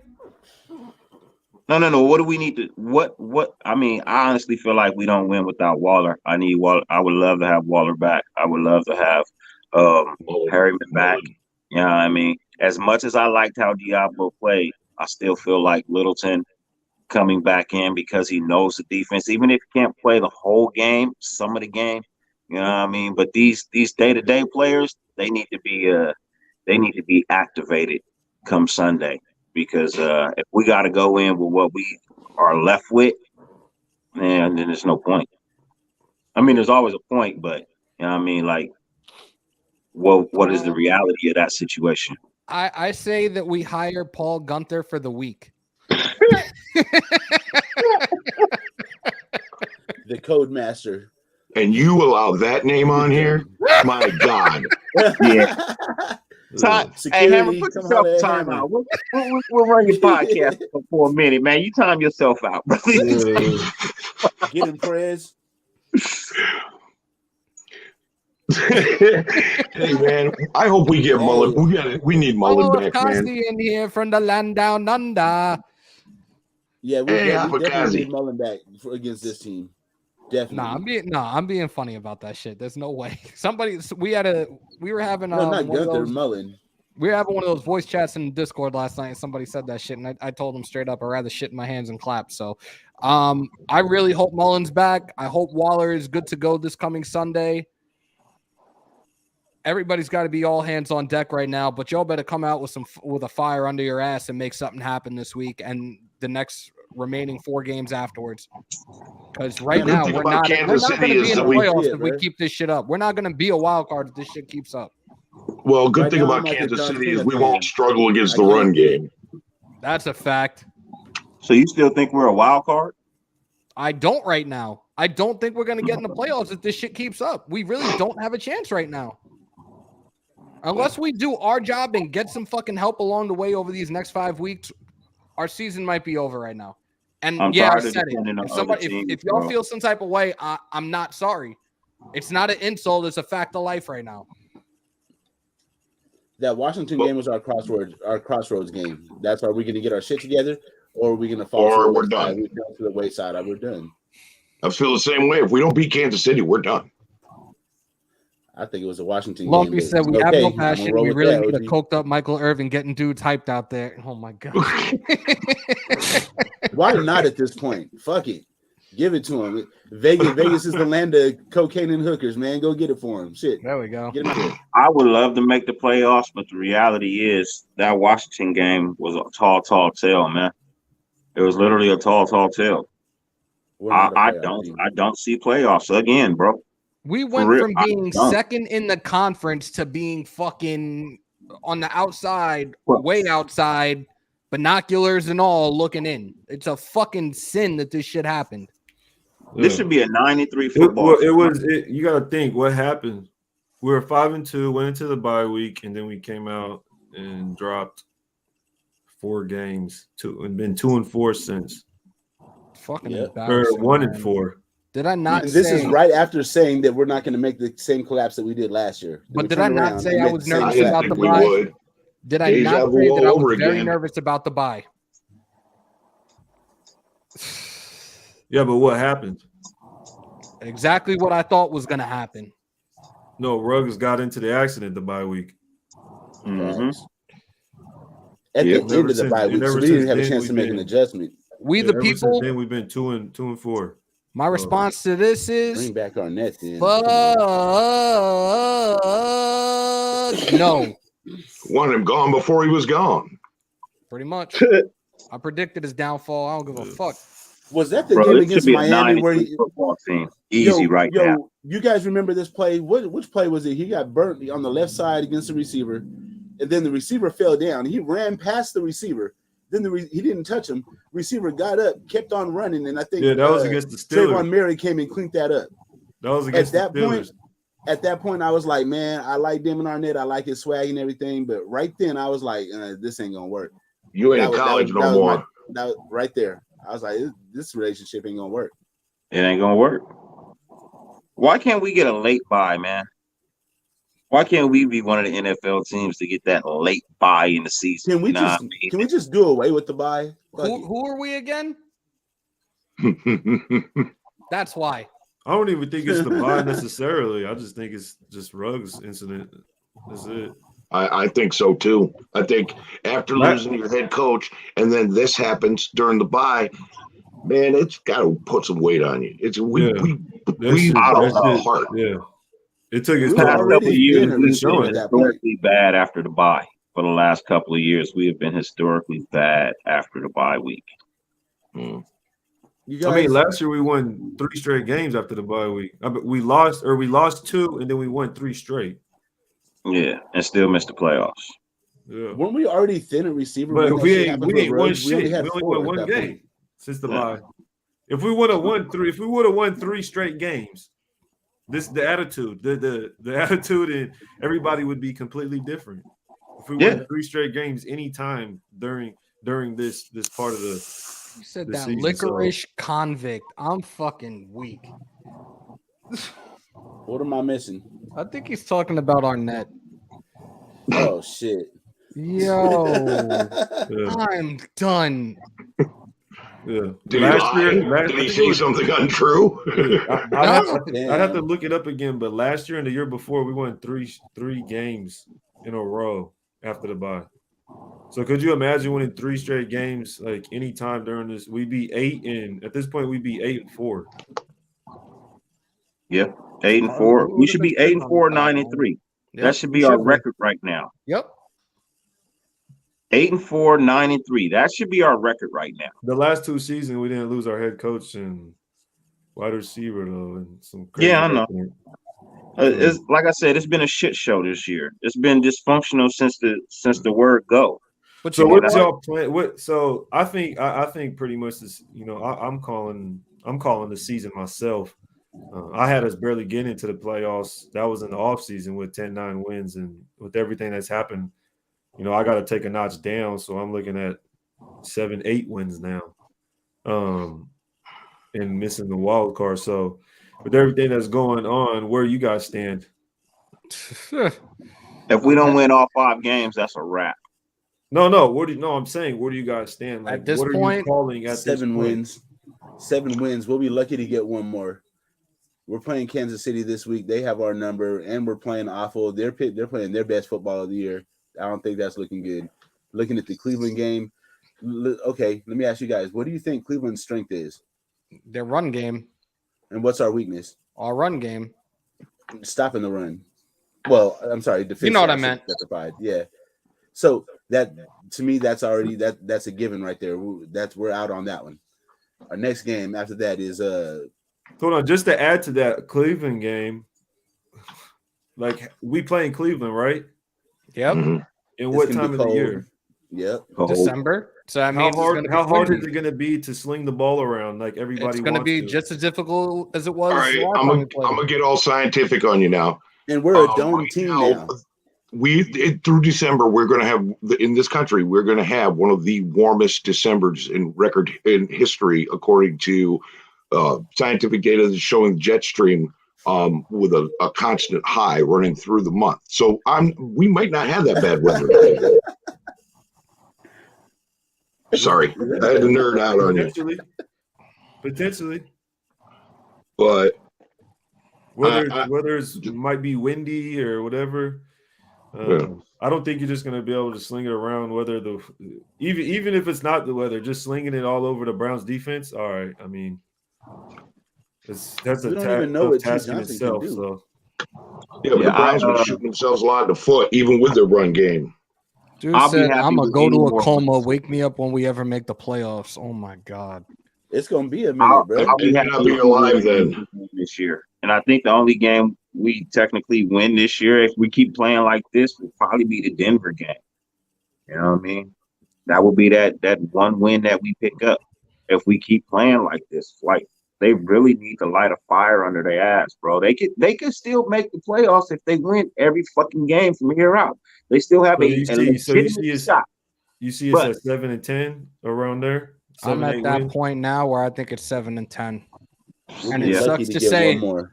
Lucky. It sucks to say it because I was 12-5, 11-6 this whole season, but I was 12-5, 11-6, but I'm seeing us finish it up 9-8. We're not winning 5 games in a row. No, we're gonna finish up probably 9-8. Oh, good. Yeah. No Kenyon Drake the rest of the year. That's a wrap. Waller's on a milk carton. He's missing. Somebody call him 800 number. Yo, Ray, did you see my tweet to this dude from the NFL Network? Mm-mm. All right, so this asshat decided to take a shot at us. Yannick went low on Thomas to avoid his block. In the process, he ended his season. So avoidable. Players are supposed to be looking out for one another, not in this case. Oh, yeah. So I responded back. I was like, so we'll just sit here and act like a broken ankle that KD suffered wasn't reckless play and couldn't have been prevented as well. I swear you clown-ass reporters and league officials can never have a positive thing to say about the Raiders. We will forever be public enemy number 1. He going out of his way just to say some like he went and dug something up just to make a story, bro. Yeah, he's just trying to get some. He got my attention. I fucking tagged him in this live too, so I hope he gets a hold of this shit. They don't. Yeah, but see, here's the thing. They only do that to get clicks, baby. That's it. They bait us because we have one of the biggest fan bases in the world. Yeah. Yeah. That's Look, why if they talk good about us, nobody tunes in. If they talk bad about us, everybody in the world wants to see it. Yep. You know? So I get it. I understand. I'm perfectly fine with it as a fan. I just wish people would stop bitching about it. I've accepted it. It ain't gonna change. I've accepted the fate of the Raiders.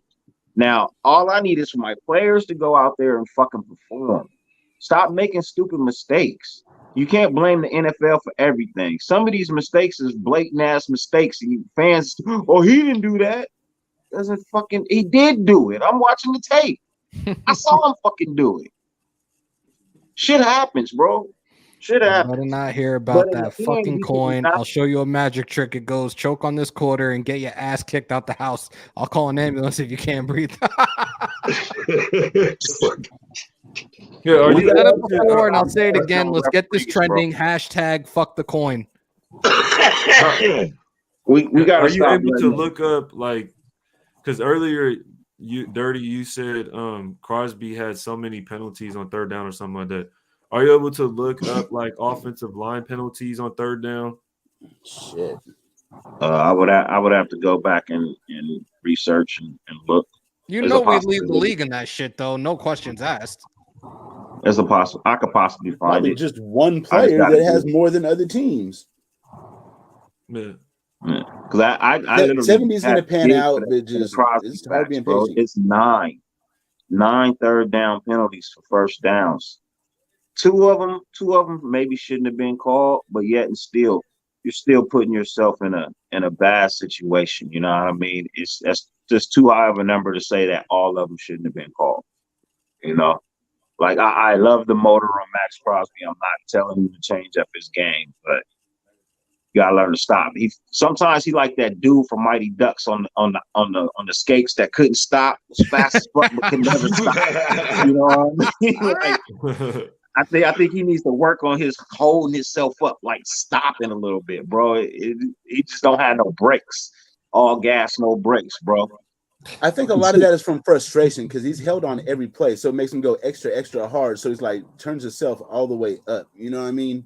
And then when he gets to the quarterback, he just can't let up. So yeah, you do have a valid point with that. So I have a I question. wish the referees would call these things though. Like if you go back and watch every tape, bro, there's at least 5 to 6 plays where he's being held. There's no flag being thrown. I got a question for you guys. Now that Drake is out, who's going to replace him? You think Regis gets called up? Peyton Barber. He has the most NFL experience. And Richard was out as well, though, over too. 100. Richard was out. He might be out this week. Do we bring Regis in? I mean, none of those can do what Regis does. I mean, whatever practice squad running back we have, they're just going to be activated probably if we want that roster spot to go to him. We might want that roster spot to go to a DB. Who knows? I mean, I don't think it really matters at this point. Peyton Barber, he probably should get more snaps anyways because he freaking leads our season in single game rushing yards. He's the only running back to get over 100 yards. That's probably because he's willing to hit the hole and just go straight forward and hit and just take down whoever's in front of him. But shit, if that's what we need, put his ass in. Lumpy, thank you for the donation. Hungry. We could beat Cleveland if we force that tape together bag of mashed potatoes Mayfield to throw. Just gotta get up early. Thank you for the donation. Yeah, we would have. Yeah, we would have to bag win. of mashed potatoes. We definitely have to win against the run game to force Mayfield to throw, though. What the fuck is the difference between last week and this week in regards to us stopping the run and not being able to do it this past week? Like, what the fuck? Elliott was hurt. The team we're playing can't run. No, I'm talking about between the Cowboys and then us fucking not being able to stop the run against the fucking motherfuckers.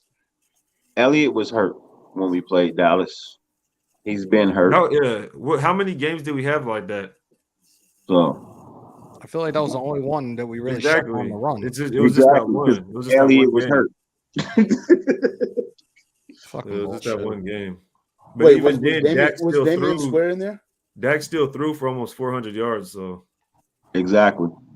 Didn't Phylon come back for that game? I think so. Yeah. Phylon's one of the higher rated run stoppers in the league when he's on the field. That may have thing is, he hasn't been able to stay on the field. That's the problem. That's the problem, exactly. Like I love when he's on the field, but for some reason he just can't stay on the field. So that's our problem, bro. We've been getting hit by the injury bug for years now, too. That's another thing. I think it might be time to find a new strength and condition coordinator. You know what I mean? it may be time to change our medical front office. It may be time to change our strength and conditioning coordinator. Something, bro, because injuries have been piling up over the last couple of years, and it's been not only the fact that we haven't been able to produce on the field, but we get stars, bro, and then they can't play because they're hurt. Yo, Dirty, I think that's league wide, and I think that has to do with like the collective bargaining agreement or whatever, limiting how many practices and things that we can have, and players not really being that dedicated to their craft, and they're not really putting in that work outside of being at the facility or whatnot. Yeah, but I feel like our team loses more players than everybody else's team, though, and we lose the players that we need. I wouldn't necessarily look at the Giants, say bro. that because look at the Giants, look at the Niners. All their skill players are gone. The Titans this year broke a record for injuries. Okay. I'm just saying, the last couple of years, bro, our key players that we need always tend to get injured. Look at DC's incredible year, right? Shit. Look at his incredible year. What happens? Broke his leg. Yeah, I mean, exactly. I mean, that's somebody hit him though. It's not like he was running and then he just tore his ACL. I know. I'm just saying. But I know what you're saying because I've said that before as well. I brought that up as well about the strength and conditioning coach and the medical team about we always have injuries, but I kind of thought about it and I was like, nah, a lot of teams have injuries. Like the Niners, literally the whole season went down there because of injuries. Yep. And then you have the Titans this year just falling off because of so many injuries. And so yeah. Raid, I got a question for you. If fucking Klee was supposed to be such a great run stuffer, why the fuck isn't he out on the field more often with Yannick on the other side? Head scratcher. Because that's not the package. Yeah, I don't think. But nothing's the package for Klee ever. Well, he comes in. He comes in. You got to pay attention. I'd rather see Max standing up on the outside at this point. I think Max is fine where he's at. Yeah. I think we just need to stop the penalties and make plays. Like, if we were to just not get the penalties on third down and catch the interceptions, our whole defense would be, let's put it in perspective. The number one ranked defense in the Patriots have 20 interceptions, and then we have 5. That's 4 times the interceptions. That's 15 more possessions for your offense. That's not even saying field position at that point. So we got. How many do we have dropped over the season? How many have we dropped? How many dropped interceptions do we have this season? Honestly, I don't know, but I know this last game we had 3. I've seen a few. Shout out to Hobbs for his first INT though. That's in one game. So that's in one game. So you can only imagine. Shout out to my man Merrick for dropping that one. No, Jesus. Yeah, that was disappointing. I mean, I would have caught that. I'm just saying. That was a game sealer, bro. That was a game sealer. Shout out to the refs. That game would have made him. That game would have brought him a lot of endorsements. Had that pick 6 happened, that was bringing him endorsements. Yeah, that would have been Shout out to the refs for throwing that bullshit flag on John Abram. That wasn't a low hit. NFL player. That was some push shit. He took out 2 people at the same fucking time and threw a flag. Fuck out of here with that. He went low, but when the contact was made, he came up into his chest. I want to hear that shit. Look, he was going for the tackle when the offensive lineman decided he wanted to take an attempt at a block. That's not a flag, bro. And that's why I said it on OG show last night. Some of this shit needs to be reviewed in the booth, man. Some of these penalties need to be looked at before they're fucking made a decision. You know what I mean? Because you're looking at it from a vantage point where you're not seeing everything.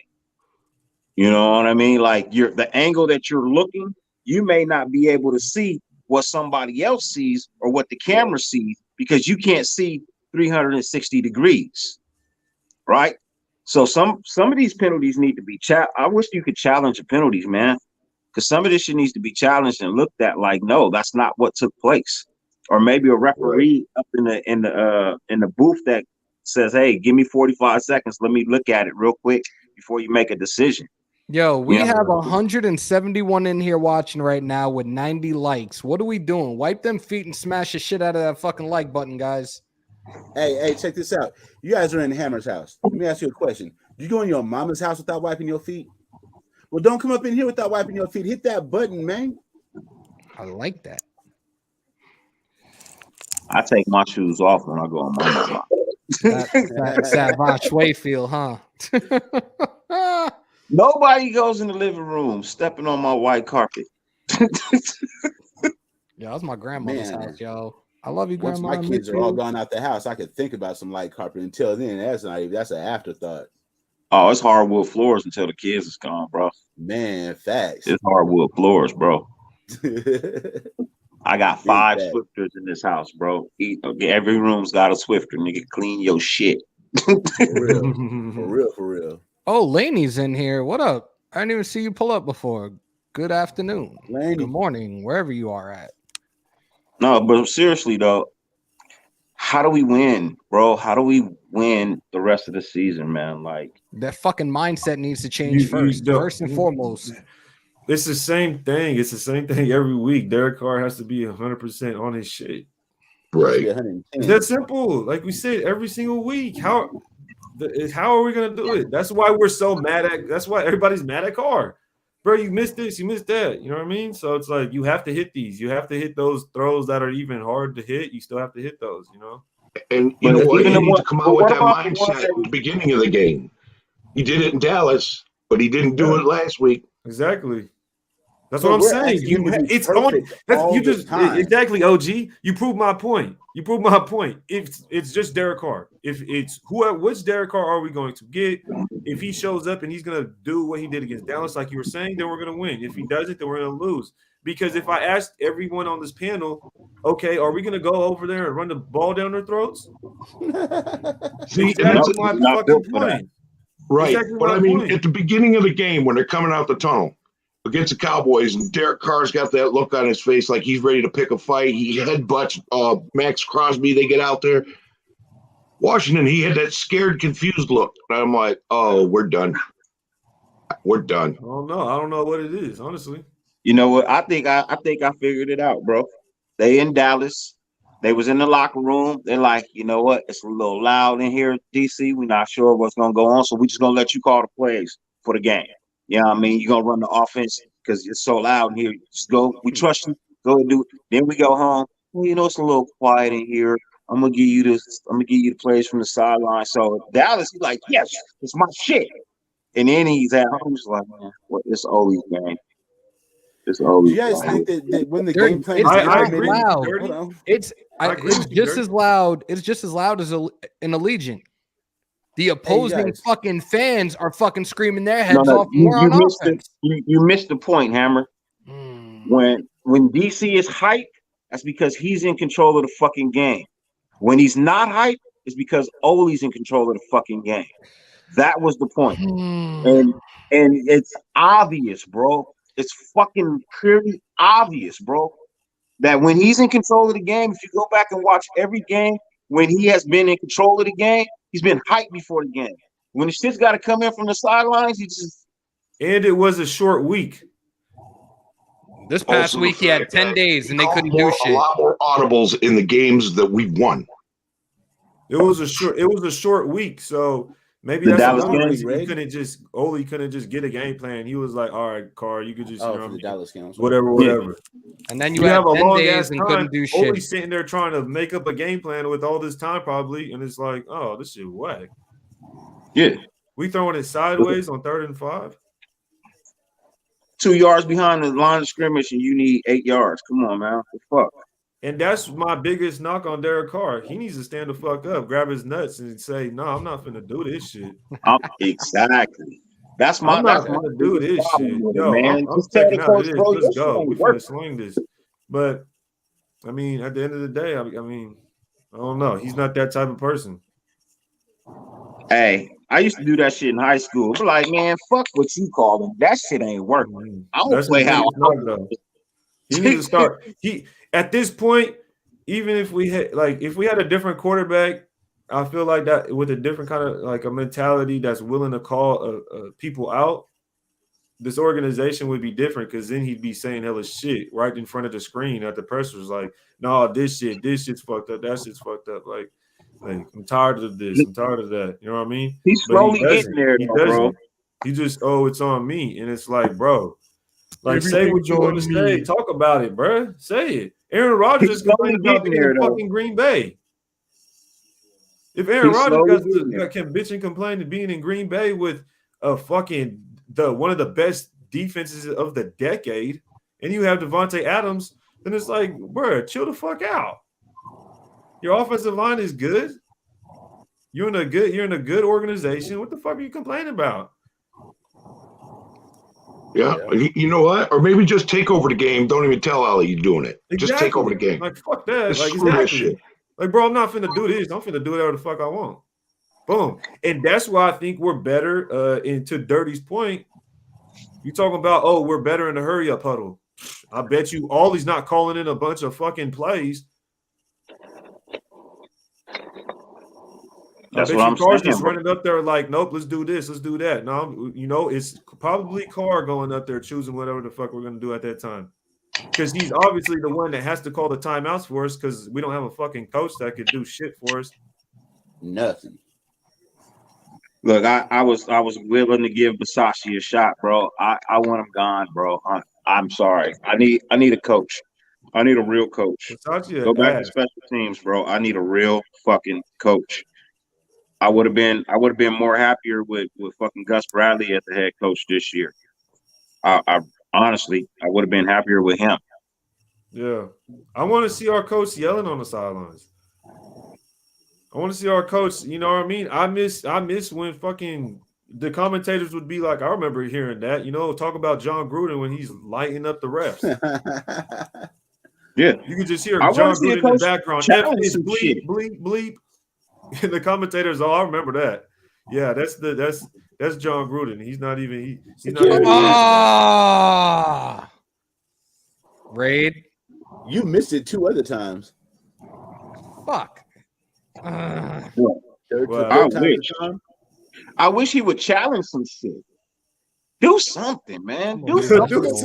Throw a clipboard. Jose, are you going to the KC game? Come by and hang out with Kansas Raider Nation tailgate booth, bro. Thank you for the donation. I don't think honestly, I don't think I'm going to any games the rest of the season, and it sucks to say because I know Stu was trying to get a couple of us to come to Indy for that game New Year's weekend, but I don't think I'm going to any games the rest of the season, man. Sorry, I'm not going to no games so they act like they want to earn my money.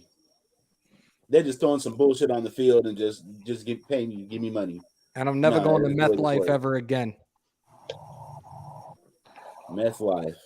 I like to see that home. It's cheaper. I just like to see it. What would you guys at this point? I mean, at this point in the season, not this point in the season, but what would you guys do with Carr? I'm trying to get it out, but what would you guys do with Carr? Not right now. Run the fucking offense. I'm talking about next year. The season's over. Whatever. The season's over. We're in January. What are you guys thinking about? What are you guys planning? I'm bringing him in. I'm sitting him down, and I'm asking him 3 questions. I'm asking him, who do I need to go get for you? Boom. Yep. Right. Who do I need to go get for you? We already know that answer. Player, give me 1 coach that I need to go get for you right now. How much are you asking for on your extension? And are you willing to give us a team discount if we can go and fulfill your requests? That's what the fuck I'm doing with that. Would work. And that would work. What I'm asking him is what can I do to help you? What can I put around you to help you succeed? Yep. That's why I'm asking. Give me 2 things I need to go. What coach I need to go get for you, and what player do you want? Do I need to go get a Devontae Adams? Yes. Are you willing to take that's the answer on a player, Devontae Adams. So those are the questions I'm asking him, bro, with DC, because I'm not letting him go. I'm not. If I'm the new GM, I recognize. If I'm the new president or GM or whatever, I recognize the fact that the ones who were here before me, bro, they didn't do anything to help you. They didn't give you what you wanted or what you needed. That's what I'm here to do because I need a fucking Super Bowl, and I got faith in you. So 8 years, we ain't giving them nothing. 8 years. This organization has failed Derek Carr so many years in a row. Now, what you guys want to trade him at all? Then, no, hell no, no. Okay, so let me ask you this. Let me say this. Get another quarterback. I said this last night on Me and Spotlight Show. Derek Carr is a top 7 quarterback. Would you guys all agree that he's top 7 in the NFL right now? Top 15 for the people who are watching, so they don't start bitching in the comments.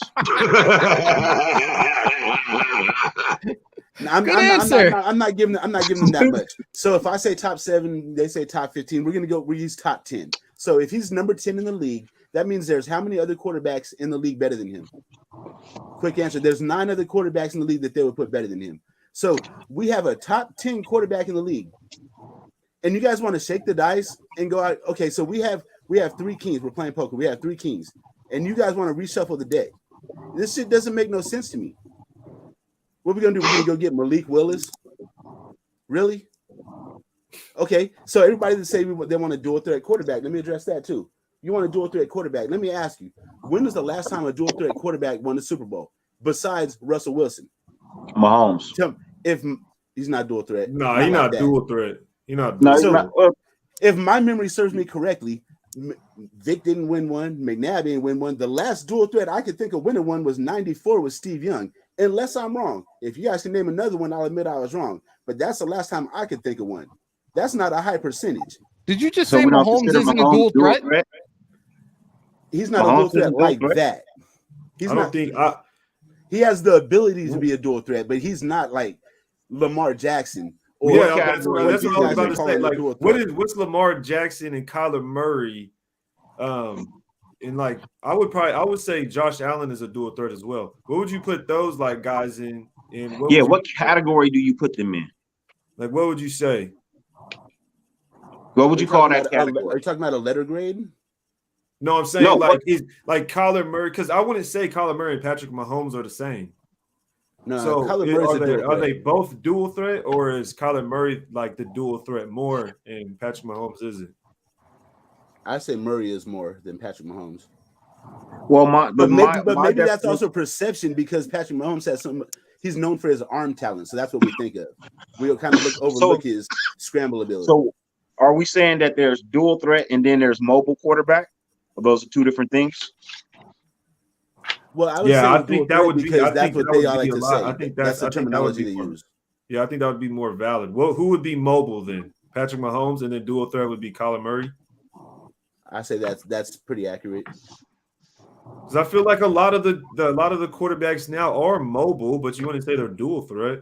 You want to say Carr's dual threat, but he's mobile.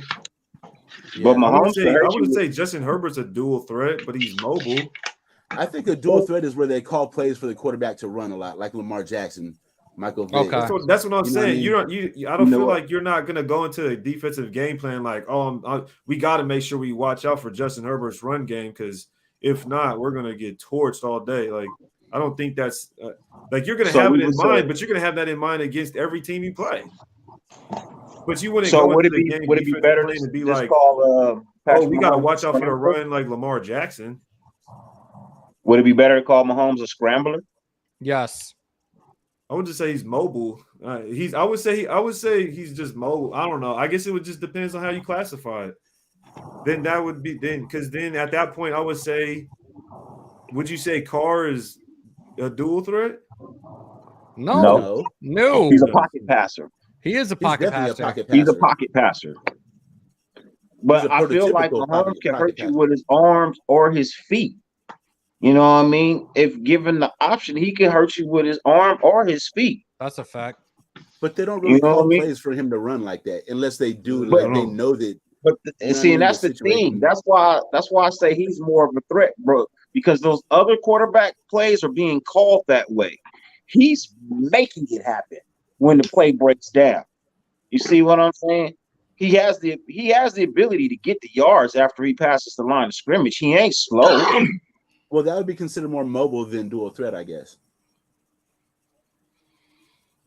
Oh no, I'm just trying to figure out what's the difference. I mean, Rodgers I'm just trying to find I don't understand the difference either. because my point is that most quarterbacks are dual threats. Like, what do you consider Russell Wilson? Wilson's a dual threat. Mahomes is a dual threat at that point. Rodgers, it'd be easier to name the quarterbacks that are Rodgers dual is threats. a dual threat. I think Rodgers' rushing yards comes as more of a result of them having to pay so much respect to his receivers. I think his shit is savvy veteran presence. I don't know. I think if you label Mahomes a dual threat, how can you not label Rodgers a dual threat? Like I don't really label Mahomes a dual threat. I just say he's mobile. Because Rodgers doesn't rush that much. He rushes when the play breaks down. You know what I mean? That's why I asked about Mahomes. Because Mahomes is not a designed runner. You know what I mean? Jackson is a design run. That's why I'm trying to figure out where's the spec. That's why I brought it up. I'm trying to figure out where's the spectrum. So here's the thing: Carr's got the speed. He could be if the Raiders the offense would let him, he would be. Bro, if Carr goes down, we're done. Like done. But if we're I'm trying to figure out, is Mahomes a dual threat and is Rodgers a dual threat? No. They're both mobile. They're both mobile. They're mobile. I don't see. So is Mahomes Rodgers a dual threat and Rodgers isn't? Yeah. I think they're both scrambling quarterbacks. I think they both scramble when the plays break down. Other than that, I believe they're just like DC. They would prefer to throw from the pocket if they could. Right. They don't want to, but they will if they have to.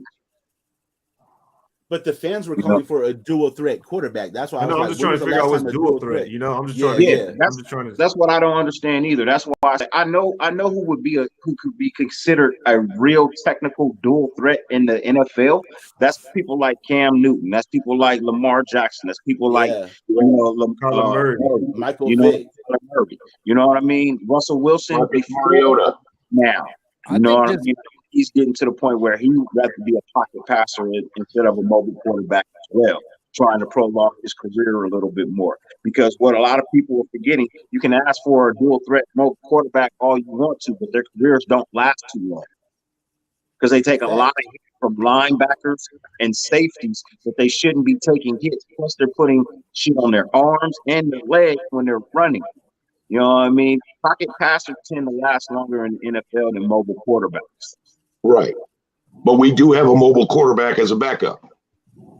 I think this is my personal opinion. I think Carr is mobile, so I just don't think he runs that much. I think Carr's mobile. I think he's mobile. But he's not a dual threat. He's playing smart. If you see he'll get out the pocket. If he sees it open, he'll go and he's going to go to the side trying to get out of bounds, right? He's not trying to stay in the middle of the field and slide and take hits and none of that. He's just trying to pick up an extra couple yards, extend the play, and move on. You know what I mean? But not every time is that available because he's not very fast, but he is movable. You know what I mean?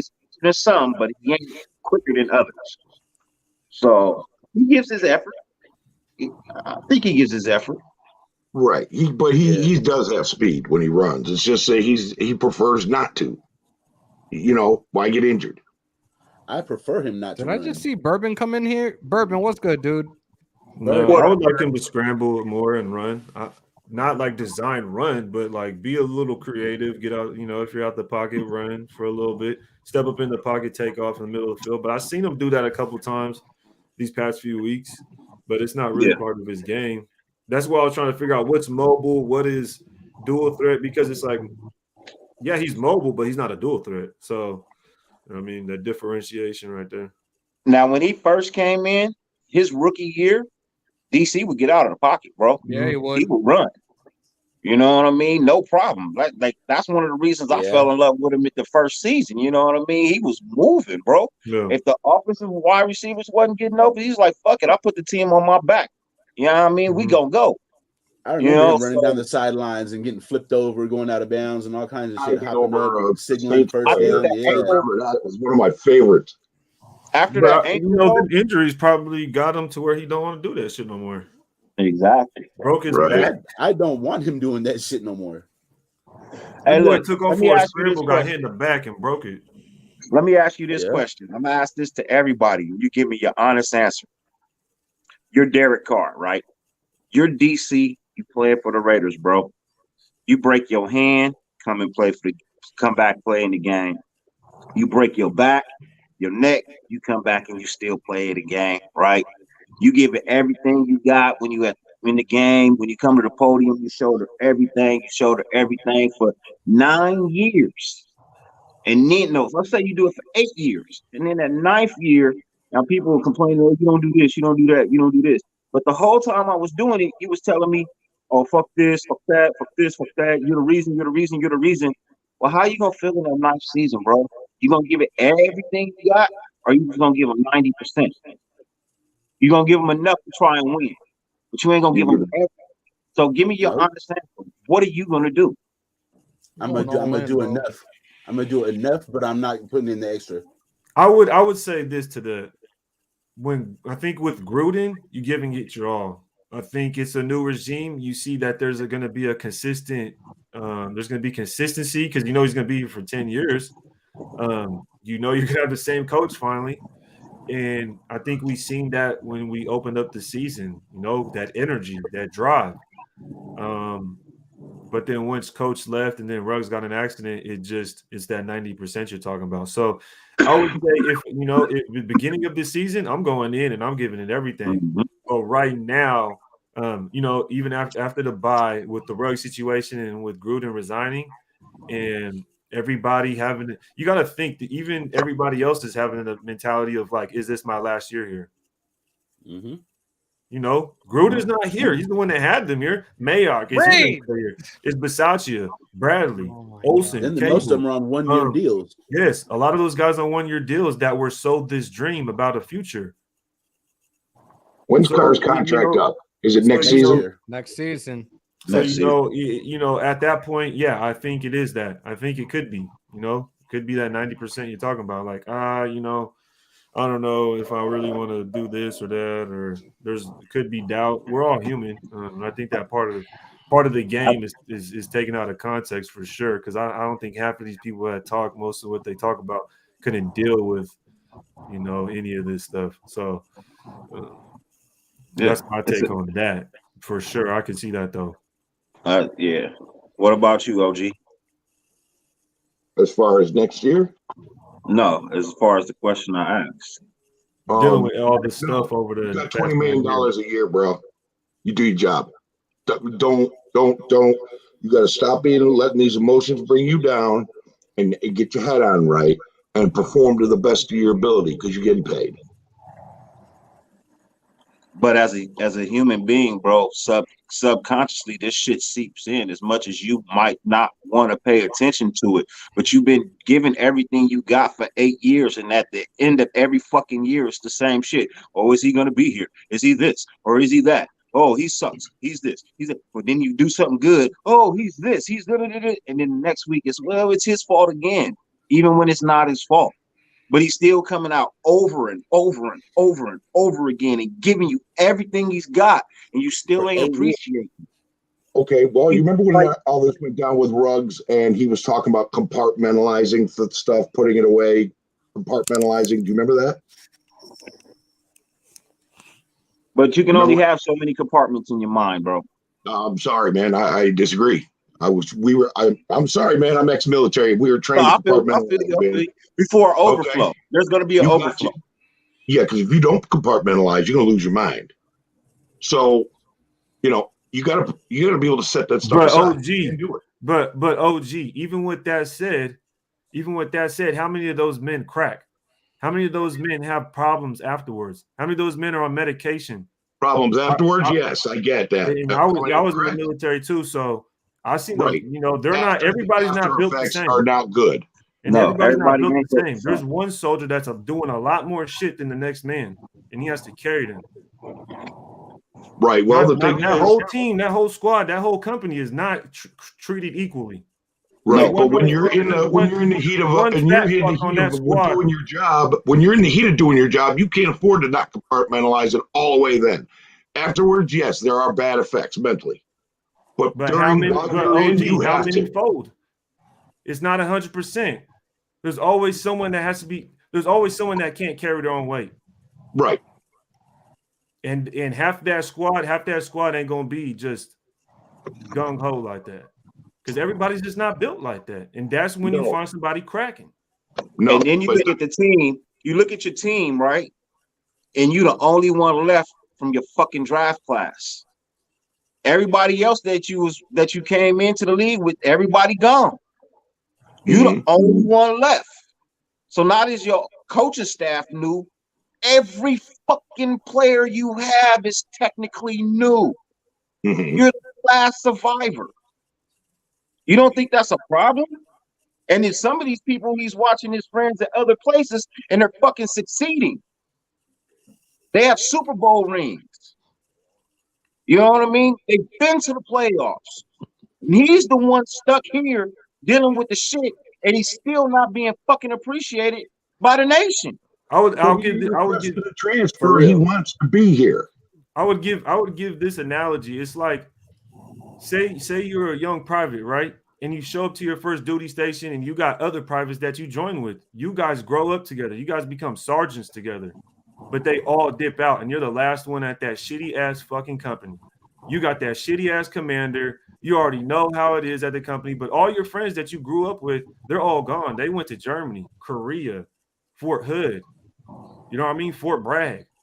And you're stuck in Fort Leonard Wood. And you're gonna be like, oh my God, bro, I gotta get the fuck out of here.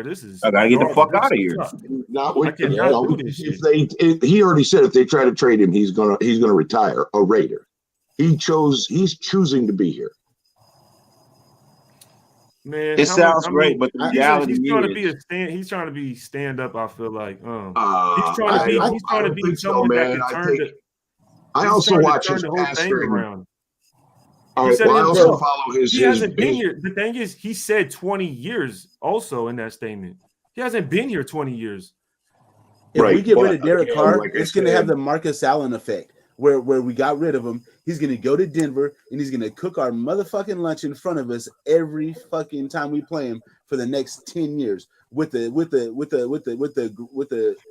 they call it, the axe to grind. I don't want Carr to go, and I don't think Carr wants to go. He wants to be a Raider, and I don't think the man's a liar. I don't think he's not going anywhere. Straight shooting. But I tell you where he will go if he leaves. I tell you where he will go right now, bro. He'll go down to Houston, nigga, and make the Texans fucking superstars. And then they'll forget about his brother altogether. That would be ironic. He'll go to New Orleans, bro. New Orleans. I would go to Pittsburgh. People talk about they would take that the Steelers would take Jimmy G. Well, if Carr's available, you think they want to take Carr over Jimmy G? Hell yeah. You don't think he could do the same thing with the Colts? Yeah, but they gave up capital already for Wentz. Yeah, I think they to your point though. But OG even said to the Colts, if Carr was available last year, who are you gonna pick, Wentz or Carr? Carr would have took Carr. They were fighting over Carr, but he wasn't available. Gruden wasn't traded him. Raid. Yeah, the Saints make more sense because they got a nice deep. You know what I mean? Yeah, I know their cap's fucked up, but I think that man wants a Super Bowl, bro. I know that's all that man wants is a Super Bowl, bro. And if he can't get it here, he's going to attempt to get it somewhere else. As much as he say he's going to retire, but if a team looks like they are Super Bowl contenders and they just need that one little key piece at quarterback, he might go. No, we're just going to have to wait for Hammers' little cousin. If he goes to Minnesota, that's a problem. And we're going to have to just wait for Hammers' cousin. We had Cook, Thielen, and Justin Jefferson. That's a problem. That would be nice.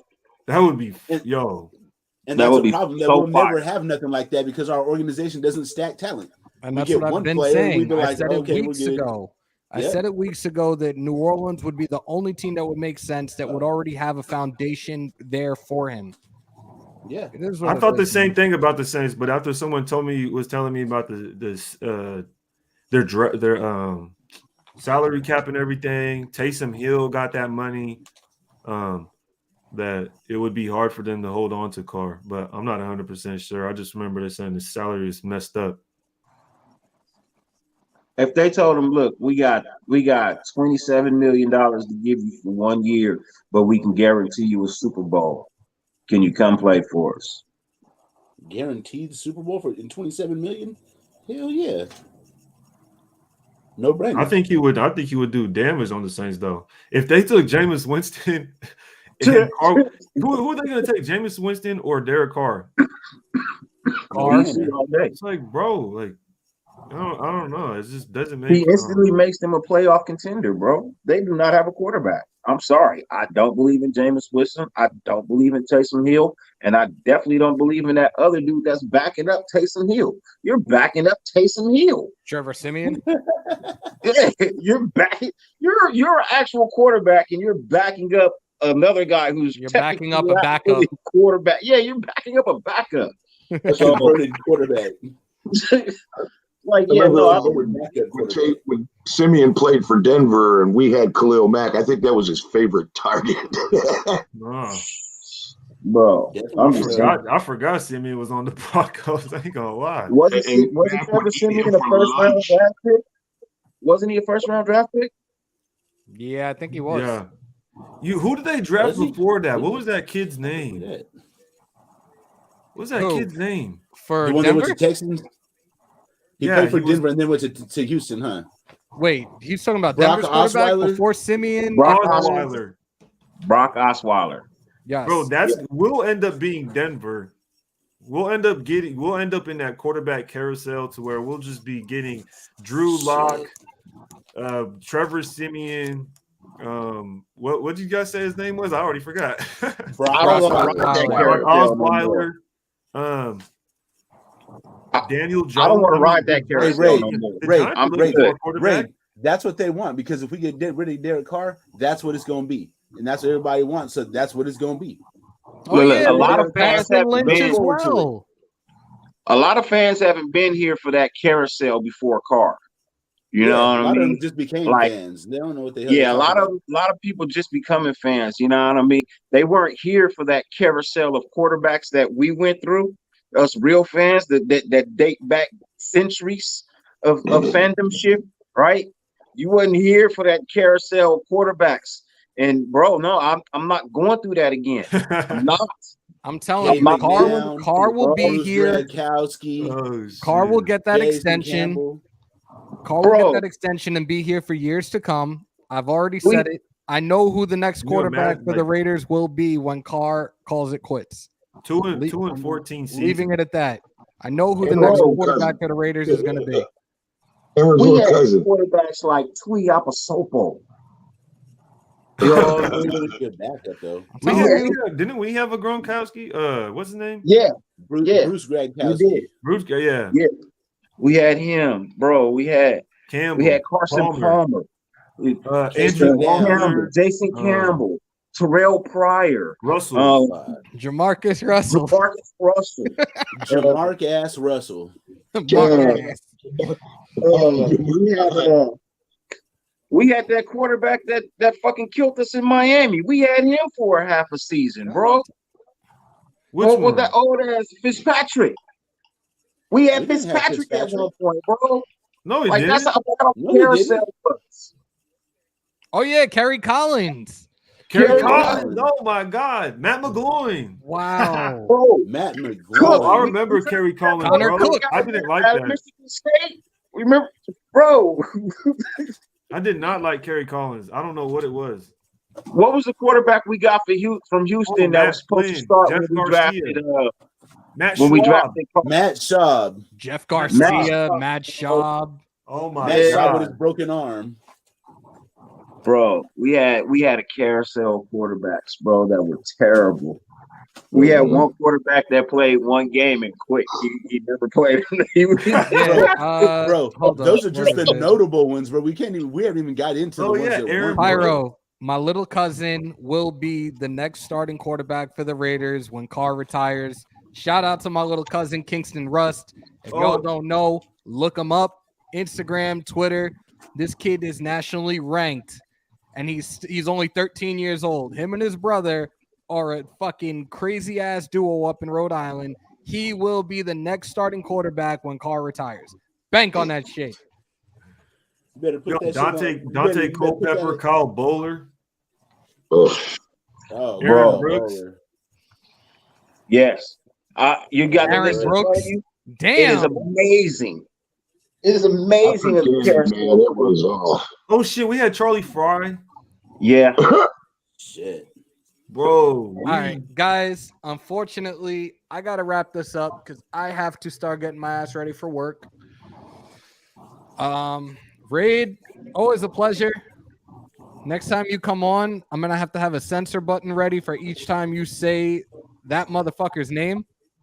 I don't even know. yeah, I'm the only one getting flags here. Hold on. I must be a writer. All right, Ern. stop. Ern, let him know the house rules. So, Ray, Hammer has this rule. When we come in here, we don't really refer to the former coach, the most recent former coach, by name.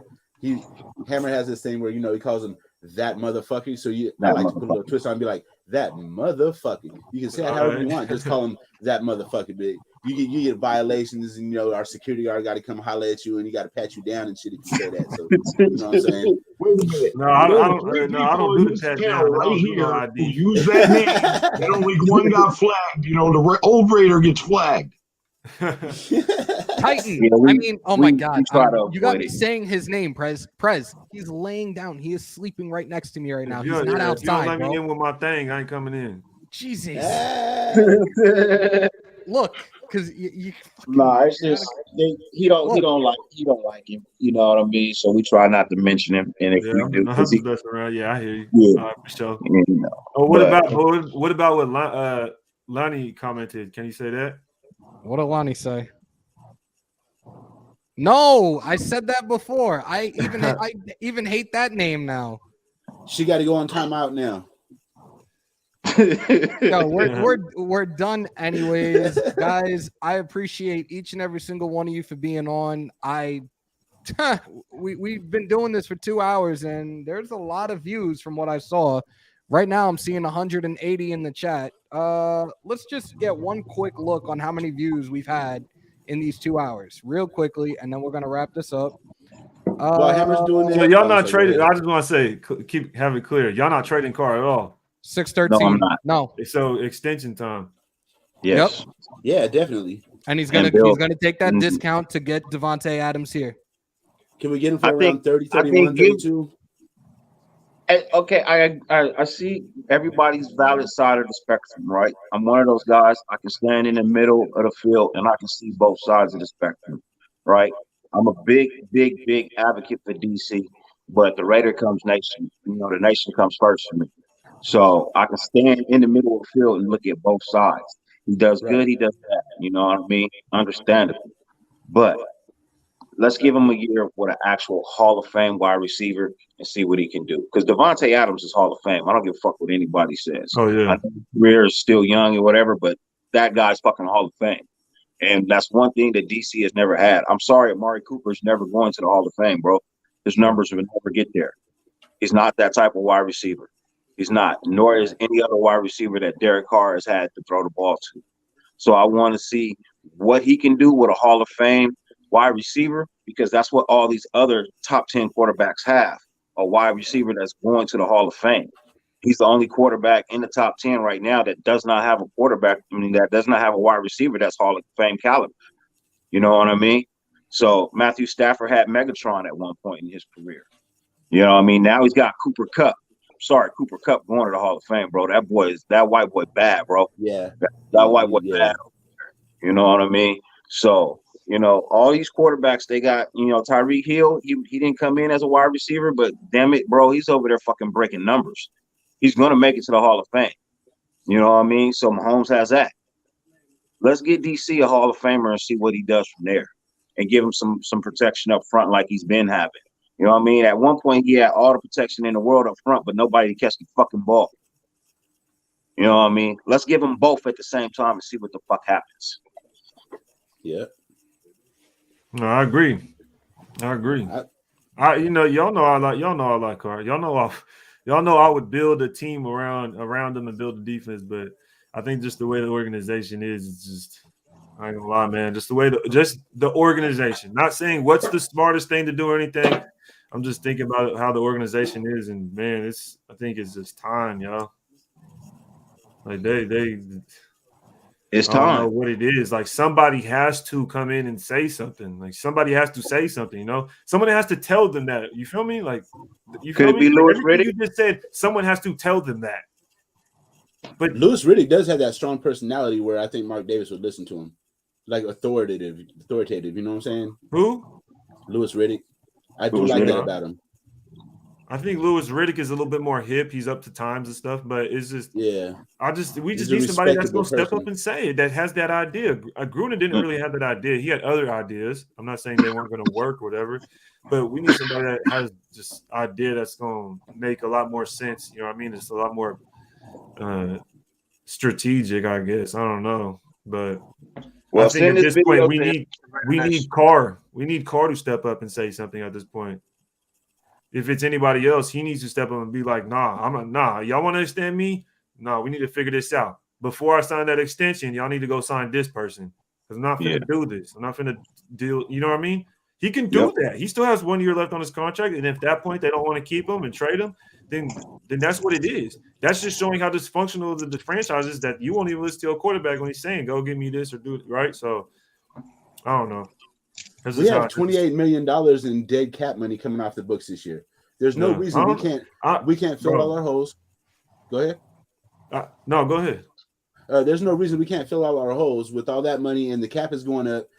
Go give me Devontae Adams. Can't give me Devontae Adams. Give me Allen Robinson. Give me somebody. Give me a nice playmaker. Give me somebody fast in the draft with halfway decent hands. But we got to have somebody that can take the top off the defense. We need a true number one. Yeah. I'm asking for a Hall of Fame. We need to fill those two holes at guards. I'm asking for a Hall of Fame. I would want to get Adams for sure, and I think having Derek Carr that's a possibility, and I think that's the only way we'd be able to bribe getting Adams is by having Derek Carr. So at that point, for any Raider fan that even remotely thinks about getting Devontae Adams, that means you're keeping Carr. You know, you're not going to get Devontae Adams and then trade Carr the very next year. How are you going to piss off the player you just gave a max deal to? You know what I mean? That would be dumb. And then not only that, they would probably end up signing because of the quarterback. Yeah, they would end up signing their contracts together, basically, because you know what I mean. Carr would sign his extension, and Adams would sign his deal too. So I'm a big fan of keeping, bring in D Adams, keep D Jax with Hunter Renfrow and DC, bro, and give Waller, you know what I mean? Because Waller's still here under another year or two. Mm-hmm. So look, you imagine that. You know what I mean? With a healthy offensive line, you got D-Jax, Adams, fucking Renfrow, Waller. You know what I mean? If Jacobs can get his shit together over the offseason and that front line could be blocking, bro, that's a fucking hard-ass offense to stop. If I'm drafting if that's what we do, then where do we draft? I was just going to ask that, Raid. I'm drafting a wide receiver in the second round. It's that simple. In the second round? But what do you spend? What do you spend the first pick? Defensive tackle or offensive guard? I'm not getting an offensive lineman. I'm getting a veteran offensive lineman in the free agency. It's clean cut. That's just why do we need another inexperienced guy on this offensive line? We need a guy that's a veteran, that's seasoned, that could tell Leatherwood something, that could, you know what I mean, help Leatherwood out. Also, Andre James is inexperienced. We need veteran presence on this offensive line. I can't stand getting another rookie. We have 2 first-round picks on this offensive line, and we're still building it. Are you kidding? Okay. We drafted every single person on this offensive line already. The only way Andre James and Cole Miller all came in the same draft class. Only way you draft the offensive lineman first round is if you don't address it in the free agency, like you said. You know what I mean? With a veteran. You don't draft the offensive lineman at all in the first round. If we do, then we're just a shitty-ass organization, and we're just showing proof to it. Should I just keep this running and go wash my ass while you guys are still talking? Because we could do that too. I mean, if we're getting off, y'all getting off. I'm just saying, I'm getting a veteran offensive lineman. There's no way I get it. That's what I want. No way. That's what I definitely want. Yeah. I definitely want a veteran presence. Dirty, let's move this over to your page. Nah, just y'all. No. Y'all can stay on here and chat it up for a little bit. I'm gonna go take a quick shower. Shit. Hey, we still getting views in here. Let the shit keep going. Have fun. Go ahead, bro. We'll click ourselves out. We'll be here. Yeah, but I was saying I'll just get a D tackle in the first, wide receiver in the second. Because you say Deshaun Jackson, which I agree, I would want to keep him, but I'd also want a young guy right behind him for depth, for one, and then get the leadership too, because he's going to be just like Deshaun Jackson. We can't have situations to where we keep bringing in young guys with nobody in front of them. You know, we can't put them in situations to where you got to go out there and get the job done. No, I don't want that. I don't want our rookie to feel like he has to get the job done immediately as he gets drafted. We shouldn't have to put guys in that situation. Like, that's bullshit. Yeah. I feel like the NFL, like the Raiders, should treat they shit like baseball do. You know, homegrown talent, where you go and get these young guys. You know what I mean, and you kind of bring them up in your organization. You know what I mean? Yeah. The ones that you can keep on the active roster, you keep on the active roster. The other ones you put on the practice squad. You know what I mean? And then you just build it that way. You just continue adding to that every year. You know what I mean? Really? But stop going for these players that's going to take 2 or 3 years. That's going to take 3 to 4 years. Rather, you know what I mean, the 1 to 2 year players. You know what I mean?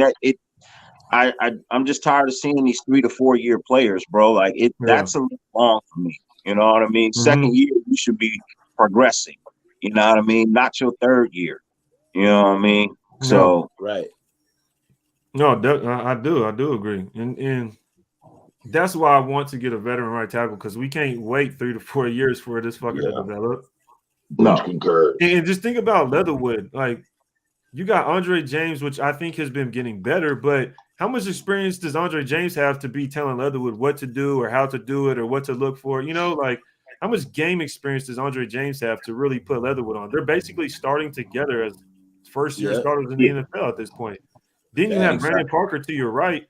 Dude, I don't even trust Brandon Parker. Like, how are you going to take, Brandon Parker? Come on now.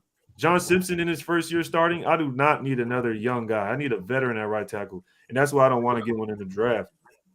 And the most trustworthy guy on that O-line is Colton Miller, and he's all the way out on the left end. He's already he's only a third-year guy. And in Colton Miller's personality, I just feel like isn't that raw leader. No. I just personally, I don't feel like that's Miller. I just don't think Richie Incognito, yes, he takes someone under his wing. Miller, I can't see Miller. Obviously, he'll help. You know what I mean? He's going to help the guys, talk to him, whatever, but he's not going to be that alpha male leader like a Richie Incognito or Rodney Hudson could be. I was going to say, if anything is missing on that line is a Richie Incognito right now. Yes. Yeah, I mean, even if it's not his physical play, it's just his mental presence. Yes. Yeah, I mean, we need offensive linemen with nasty streaks. Yeah, you know what I mean. So, like, I understand. We're missing a Steve Wisniewski. That's what we're missing. Somebody like that. Keep everybody on their shit. Yeah. That guy was a beast. He really moved the line, bro. Really moved the line, bro. Yeah, but. Those were the days. We always had a good offensive line, except for the Robert Gallery years. Robert Gallery was a good guard, though. He was a horrible tackle, which is what we drafted him. But he was a decent guard. Yeah, for other teams. Leatherwood someday. Huh? They'll say that about Leatherwood in about 2-3 more years. I think that too. I think Leatherwood is a good player. I think where he's at, I think moving him early may have saved his career. You know what I mean? Yes. If we would have left him out there, if I think we would have left him out there in the ocean to drown, bro, I think that would have killed that man. Everything about that man. You know what I mean? But I think moving him inside, I think that may have saved his career because he looks a lot better on the inside, man.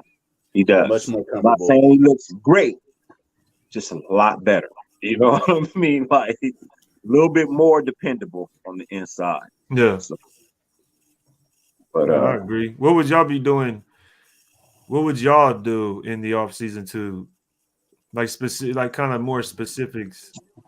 What would you get in the first round, second round, third round? What would your free agent signings look like? You know what I mean? Free agent signings will be that guard or that tackle, an experienced, good, seasoned tackle. That would be a big priority right there. Yeah. There's going to be a lot of good O-line and D-line picks this year in the draft over the next couple of years. We need to stack them up. Get them. My priority is get us a tackle. We need a right tackle. We need receiver. If we can get 2 stars, fuck it, go get them. I don't care. We need a defensive tackle. So back to the draft. I'm sorry. Free agency, receiver, right tackle. Draft. I like defensive tackle. I like the kid from Georgia. We're not going to get him though. That's probably all the way out. That's my dream scenario. I like middle linebacker so we could stack talent, put him behind Denzel Perryman. Denzel Perryman seems like he's a consummate pro, does everything right. He just can't really stay healthy, but this has always been an ongoing thing with him. He's a human battering ram. I mean, he's going to get in. My God. Oh, that's another point I wanted to bring up. Everybody's saying they like what they saw out of Diablo.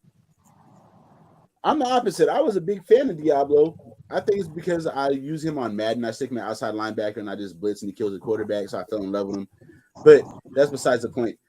Everybody's saying they like what they saw at Diablo. Maybe I'm just looking at one aspect of it, but when for example, a running back comes up the middle and there's a big pile and run backs pushing forward and they're having like a little struggle until the whistle's blown, right? When that happens, Denzel Perryman comes through like a fucking bowling ball and knocks everything down. What I see from Diablo is him running up to the pile and just kind of pushing. I didn't really like that, but that could be me just looking at it one-dimensionally. Maybe I just didn't see everything, but I didn't really like that about Diablo. Did you guys see anything? Now let me because I tend to agree with you, and to an extent, but you got to also look at it this way. A lot of times, Perryman gets flags for unnecessary roughness doing that shit, right? Okay. You know what I mean? Okay. So Diablo played with a smarter level. If I just go in and just use my pure strength and push the pile, then I look like I'm trying to be a part of the play. But if I come in and just lay the boom, then I look like I'm being malicious. So then I'm going to get the flag. You know what I mean? Don't get me wrong. I love the way Perryman plays because that's my style of Raider. But sometimes you gotta, you know what I mean? And that was in that instance, that was a third down. It ended up having a punt. I know the play that you're talking about. You know what I mean? He ended up having a punt because they stopped him, right? But if Perryman would have came in and laid the boom, it would have been a stop. But then there's a possibility of a flag with automatic first down. That makes sense. These are hard hitters. Let me tell you, hard hitters are getting targeted more and more by those refs because they want that stuff over with. The NFL is trying to move away from that. Those days of those hard hitting Raiders, those days are gone. That ship sailed. Now, what I'm doing in off season, I'm going to find me 2 or 3 veteran offensive linemen that have 1 or 2 good years left. And they know they're not getting no max contract anywhere. And I'm telling them, hey, look, this is what I'm putting together. You know what I mean? I think I can get you what you want, which is that hardware. You know what I mean? I'm coming to them real when I go to talk to their agents. Look, I'm extending DC. I'm going to get Devontae Adams. I'm bringing D-Jax back. You know what I mean? We're gonna build a little key on the defense. You know what I mean? Through the draft, but I'm telling y'all come over here. We can get y'all that hardware for these nice little contracts because you're not getting max nowhere else. You know what I mean? But you got 1-2 years left. I'm willing to give you blah, blah, plus the hardware. And all you got to do is come over here and protect DC. Yeah, you know I mean, that's where I'm taking that's the pitch, what I'm pitching to my veteran offensive linemen that are established, you know what I mean? And they only got 1 or 2 good years left, but they could be Hall of Fame or potential just on the outer rim of the Hall of Fame. But I'm going to get this man some protection because I went and got him the weapon that he asked me for. I'm giving him the money that he so generously gave me a cut on to come and get you guys. You know what I mean? So I'm definitely addressing that in my free agency. And then I'm addressing my defense in the draft because this draft right here is pretty much defense dominant. You know what I mean? There's not a quarterback in this draft that anybody wants, truthfully. offensive lineman you can get either at the end or you can get towards the free agency period with the offensive lineman, that you want to groom in the camp. You know what I mean? But other than that, I'm gonna look at a wide receiver, you know what I mean? And I'm looking at defense. That's all I'm looking at in this draft. I'm technically not looking at anything else. Building my D and adding one or maybe two more offensive weapons that I can groom, but I know are going to play their rookie season. You know what I mean? At some point. But that's what I'm doing. I think that's what needs to be done. And then I'm hiring a GM. You know what I mean? Well, I'm keeping my GM because I'm going to trust Mayock for 1 year. I'm going to let him actually run the show, but I'm going to get me a president that knows this game. He's hip to the game. You know what I mean? He knows the players. You know what I mean? He's been in the game. You know what I mean? So that's the guy. I'm going to get a Lewis Riddick. Fuck it. I'm not going to beat around the bush. I'm going to get me a Lewis Riddick. You know what I mean? To be my president. I feel like that's going to be the best bet for the Raiders. I like his strong personality. I like that. I love his personality, bro. But I also love his knowledge of the game on the field and off the field. You know what I mean? That's what I like about him. You know what I mean? His savvy, plus he knows the game on the field, so he can replay the players because he's been in the game and he's been a Raider. And not only just for that, but you know what I mean. But he's been in the game, and then like I said, he knows on and off field. So, by being a reporter, he gets these interviews with these people. You know what I mean? He's in these other organization locker rooms and front offices. You know what I mean? He gets the gist of how things are ran. He's an intelligent guy. So that's why I'm asking for Lewis Riddick. But yeah, that's what I'm doing in the offseason. What are we doing about our players on 1 year contracts? Keep the good ones and let go of the ones that ain't working out. Which ones are we keeping? Denzel Perryman. Perryman for sure. Are we re-signing Casey Hayward? Yes. Why not? Quentin Jefferson? Quentin, maybe. I'll think about it. Depends on what you're asking for. We can go draft some really good defensive tackles this year, man. I'll flex my option on Sully. Okay. I think I'd want to keep Hankins. I probably want to keep Hankins, Jefferson, and D tackles. Probably just Hankins and Jefferson would be the main two. What about Casey Hayward? No, I'm not really tripping on Casey Hayward like that. I gotta agree. So we let him go. A follow-up question to that one, then I have a whole nother question. If we let Casey Hayward go, how do we address that? Try to get Stephon Gilmore in the draft? I mean, in free agency? Just pick up some vet. Just pick up a veteran or pick up a guy in the draft, third or fourth round. Gilmore's not leaving his home state. He's not leaving his hometown. I don't think you need like a Casey Hayward based on the way we run defense. Like, I think you could plug in a dude and replace him pretty well. I mean, Faison is getting burnt. He's like, that's low, If we can get a guy like Mullen again in this, he was a second round pick. We should be able to find a guy like Mullen somewhere in the offseason, and we don't have to break the bank. I'm keeping Hayward for his veteran presence. That's, you know what I mean? I'm keeping Hayward for his veteran presence. For one more year? For how long? One more year. Just 1 more year.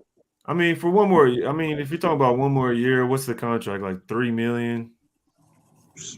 Like 3.2. $2 million? 3.2. After this kind of season?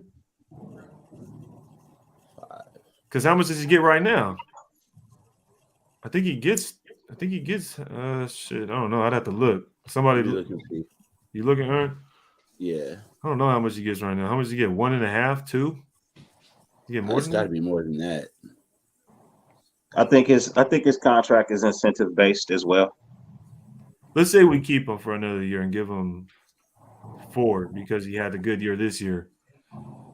Then possibly, possibly I'll do it. Just depends on how the salary cap will work out. It wouldn't be my main priority though. I'm sorry. It just wouldn't be my main priority because if I had to I give spend you money, I give you 2 guaranteed, and I give you another 2 in incentives, but I'll make them realistic incentives.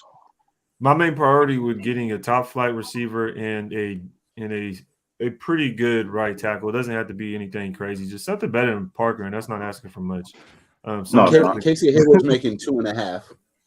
So yeah, he'd get about 4 at least next year with the way he's been playing. But what if he comes back for the same 2.5? I'd do that for sure. He's not going to do that, but yeah, I would do that too. Yeah, that's what I'm saying. I don't know if he's going to do that, but with the right tackle situation, I was looking. The top 2 tackles are out there. I mean, we're not messing with the number 1. Trent Brown's the number 1 tackle. That's all the way out. The next one is Jermaine Ifedi. What do you guys think about that? I don't think we really have to go after the top tier right tackles. We just need somebody that's serviceable, that's decent, you know. Who's not injury prone and ain't always getting beat. Douglas is playing in a good system right now, and that motherfucker was the one that cut him because of a taunting penalty. Just leave that one. We just need like a middle of the pack right tackle. Okay, here's the list of free agents at right tackle. Trent Brown. Hell no. 28. He's 28 years old. Nope. Jermaine Ifedi's 27.5. Morgan Moses from the Jets is 30 years old. Mike Rimmers from Kansas City is 32. Bobby Massey from Denver is 32. Ty Nsekhe from Dallas is 36. Dennis Kelly from Green Bay is 31. Josh Wells from Tampa Bay is 30. Alex Cappa from Tampa Bay is 26. And Mitchell Schwartz from Kansas City is 32. That's the short list of right tackles that we're going to have available. I'm not taking a tackle as of right now. I'm not taking a tackle from Kansas City. That old line is not that good. I guess out of all of them, you'd look at, depending on which way we want to go in the offense as well. If we're going to stick with the balance, if we're going to go, I'm thinking Moses back to run heavy, but depending on injury history of Kelly, Moses, I'd look at those 2, but I wouldn't only look at that. You could also trade for offensive linemen in the offseason for picks that are like next to nothing. It happens all the time. Like I said, we just need a middle of the pack guy. I don't think we need someone that's going to shut it down completely. We just need somebody middle of the pack that could put a body in front of somebody in the pass game and that could kind of push for the run game. I don't think we need we don't need an all-star right tackle now. I think we need something at least a grade and a half better than what we got. That's not. I feel like that's not asking for much. Like Parker, we're not asking for that much. I'm just asking for a B- player over the D- player that I got. That's all. That's it. I don't think that's that. Like you said, I'm not asking for the scholar. I feel like I feel like the need is we need it, right? It's urgent, but I feel like it doesn't have to be so good, and it's not gonna be scarce. Like it's gonna be available. I don't think it's gonna be. It shouldn't be that hard to fill that need. I feel, in my opinion. Hey y'all, am I tripping or Hammer look like you going to a funeral? I look like I'm going to a funeral. Max is going to work. I just don't have my work shirt on right now. Hey, he looked like Ice Cube's son stunt double. Yeah, gay. Shit, huh? O'Shea Jr. O'Shea Jr. Stunt double. Stunt double. Stunt double. All right, we definitely got to shut this down right now because I need to be out the door and I see people saying Lyle Collins in T-minus 4 minutes. Okay. Hey, you guys gonna be around tonight? Why not? I think he's a little expensive though. He's a little on the expensive side. Lyle Collins, I like that. Lyle Collins. You have to pay. What was your question, to give her picks. I was just seeing if any of you guys gonna be around tonight. Yeah, I'm out of here. I'm only doing 8 hours. So I'm off at midnight. So if you're on, I'll jump on. Oh no, man, I'm going on at 9 with the captain. If I get a late break, I'll try to pull up. Yeah, me and the captain are doing a 9 o'clock. We're doing a Chronicles. We're going to be doing Ted Hendricks. All right. So as I roll out, I'm gonna go down the list real quickly. Ern, where can they find you? You can find me on YouTube, Raider Earn Shakur. I just dropped a Shakur today, so you just look me up at Raider Earn. I got some things on there. I got some nice little some filming locations and a couple of little things. I'm just barely building my page. The biggest news of the week is I'm the newest member of Spotlight Sports Network. You can holler me on Sunday mornings on the NFL pregame show. Me and Spotlight and Eric do Reaction Monday. We got some other things planned for Wednesdays and some upcoming things we'll let you know. Yep, holler at me. Hit that big red button down there. Say subscribe. It's pretty easy to find. Raid, let them know. Thumbs up button right there. For sure. Man, Rated Tape on Instagram, Twitter, and YouTube. Just hit that button. Appreciate you having me on, bro. Bro, always hit me up on IG. We definitely got to chat it up some more. Definitely hit me up. Most definitely. All right, y'all. Appreciate it. Of course. Dirty. Where can they find you, bro? Find me at Dirty Raider, YouTube and IG. Dirty_Raider on IG. You know what I mean? Yeah, that's pretty much where you'll find me, brother. And other than that, you'll find me here at Hammers.House or over at OG's channel or over with my boy Docs. Like, I pop up. Valerie, but I appreciate you, brother. You know what I mean? Bro. Always love. One of my day ones, you always, bro. Always. OG, last but not least, where can they find you? You can find me at Chronicles of the Black Hole on YouTube. Tonight, going to be doing a show with Captain Jack Rackham. We do a thing called Chronicles of the Black Hole, old school Raiders glory days stuff, man. Otherwise, I can be found on IG at Black Hole Chronicles and on the Facebook at Chronicles of the Black Hole. All right. OG, thank you so much. It's always a pleasure having you on, man. Another one of my day ones. Much love to you. Much love to the wife, and definitely talk to you soon. All right, man. Talk to you later, Hammer. All right. Guys, sucks that I got to go. This was definitely a really, really good live. It was over 700 views so far, and you know it's only going to grow. Monetizations are back. The memberships are back. The super chats are back. So those that were in here today, the new members, from the bottom of my heart, thank you. For those that are in here right now, thank you for being patient as I tried to be for this last week. Much love, much appreciation to each and every single one of you guys, everybody that's a part of this channel. For those that are in here for the first time, if this was your first live in Hammers House, don't let it be a last. Hit that sub button most definitely. Content comes out on a regular now. The last 2 months, it's been a constant grind, and everybody that's in here, they can tell you the same thing. The shit is not stopping. We hit one number. We're a little over 1,200 right now. Probably got a couple more today. The grind's not stopping. This shit is going to continue to grow, and it's only possible with you guys. Make sure to share the YouTube channel with each and every person that you know. Most definitely share it with Raider Nation, whether it being people that you know outside the Facebook fan pages or whatever, but also share it in the Facebook fan pages as well.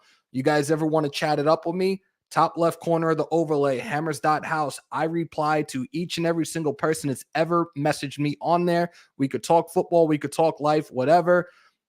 Twitter, that's all of a sudden grown. We're over 250 on Twitter now. Hammers_House. Twitch, I'm kind of doing away with because it doesn't seem to be one that's grabbing the attention. I am truly under the influence now that is really meant for gamers more than anything else. But as always, I love you guys from the bottom of my heart. Thank you for joining today. Continue to stay safe. Most importantly, be kind to one another. COVID is still around. Remember to wash your hands and your asses.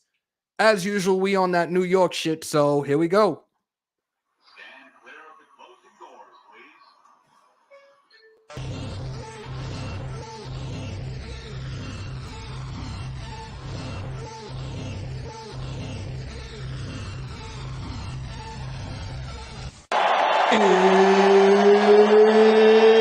It's time! I feel like the grass is green, and everything I do is unseen. But I know that's just in my mind. I know everything is just in my mind. Do you really want to be famous? Do you really want to be a superstar? Do you really want to get dangerous? Do you even know where the groupies are? Bitches out here be shameless. And I really wonder where their parents are. Look around, everything changes. It feels like I've been buried alive.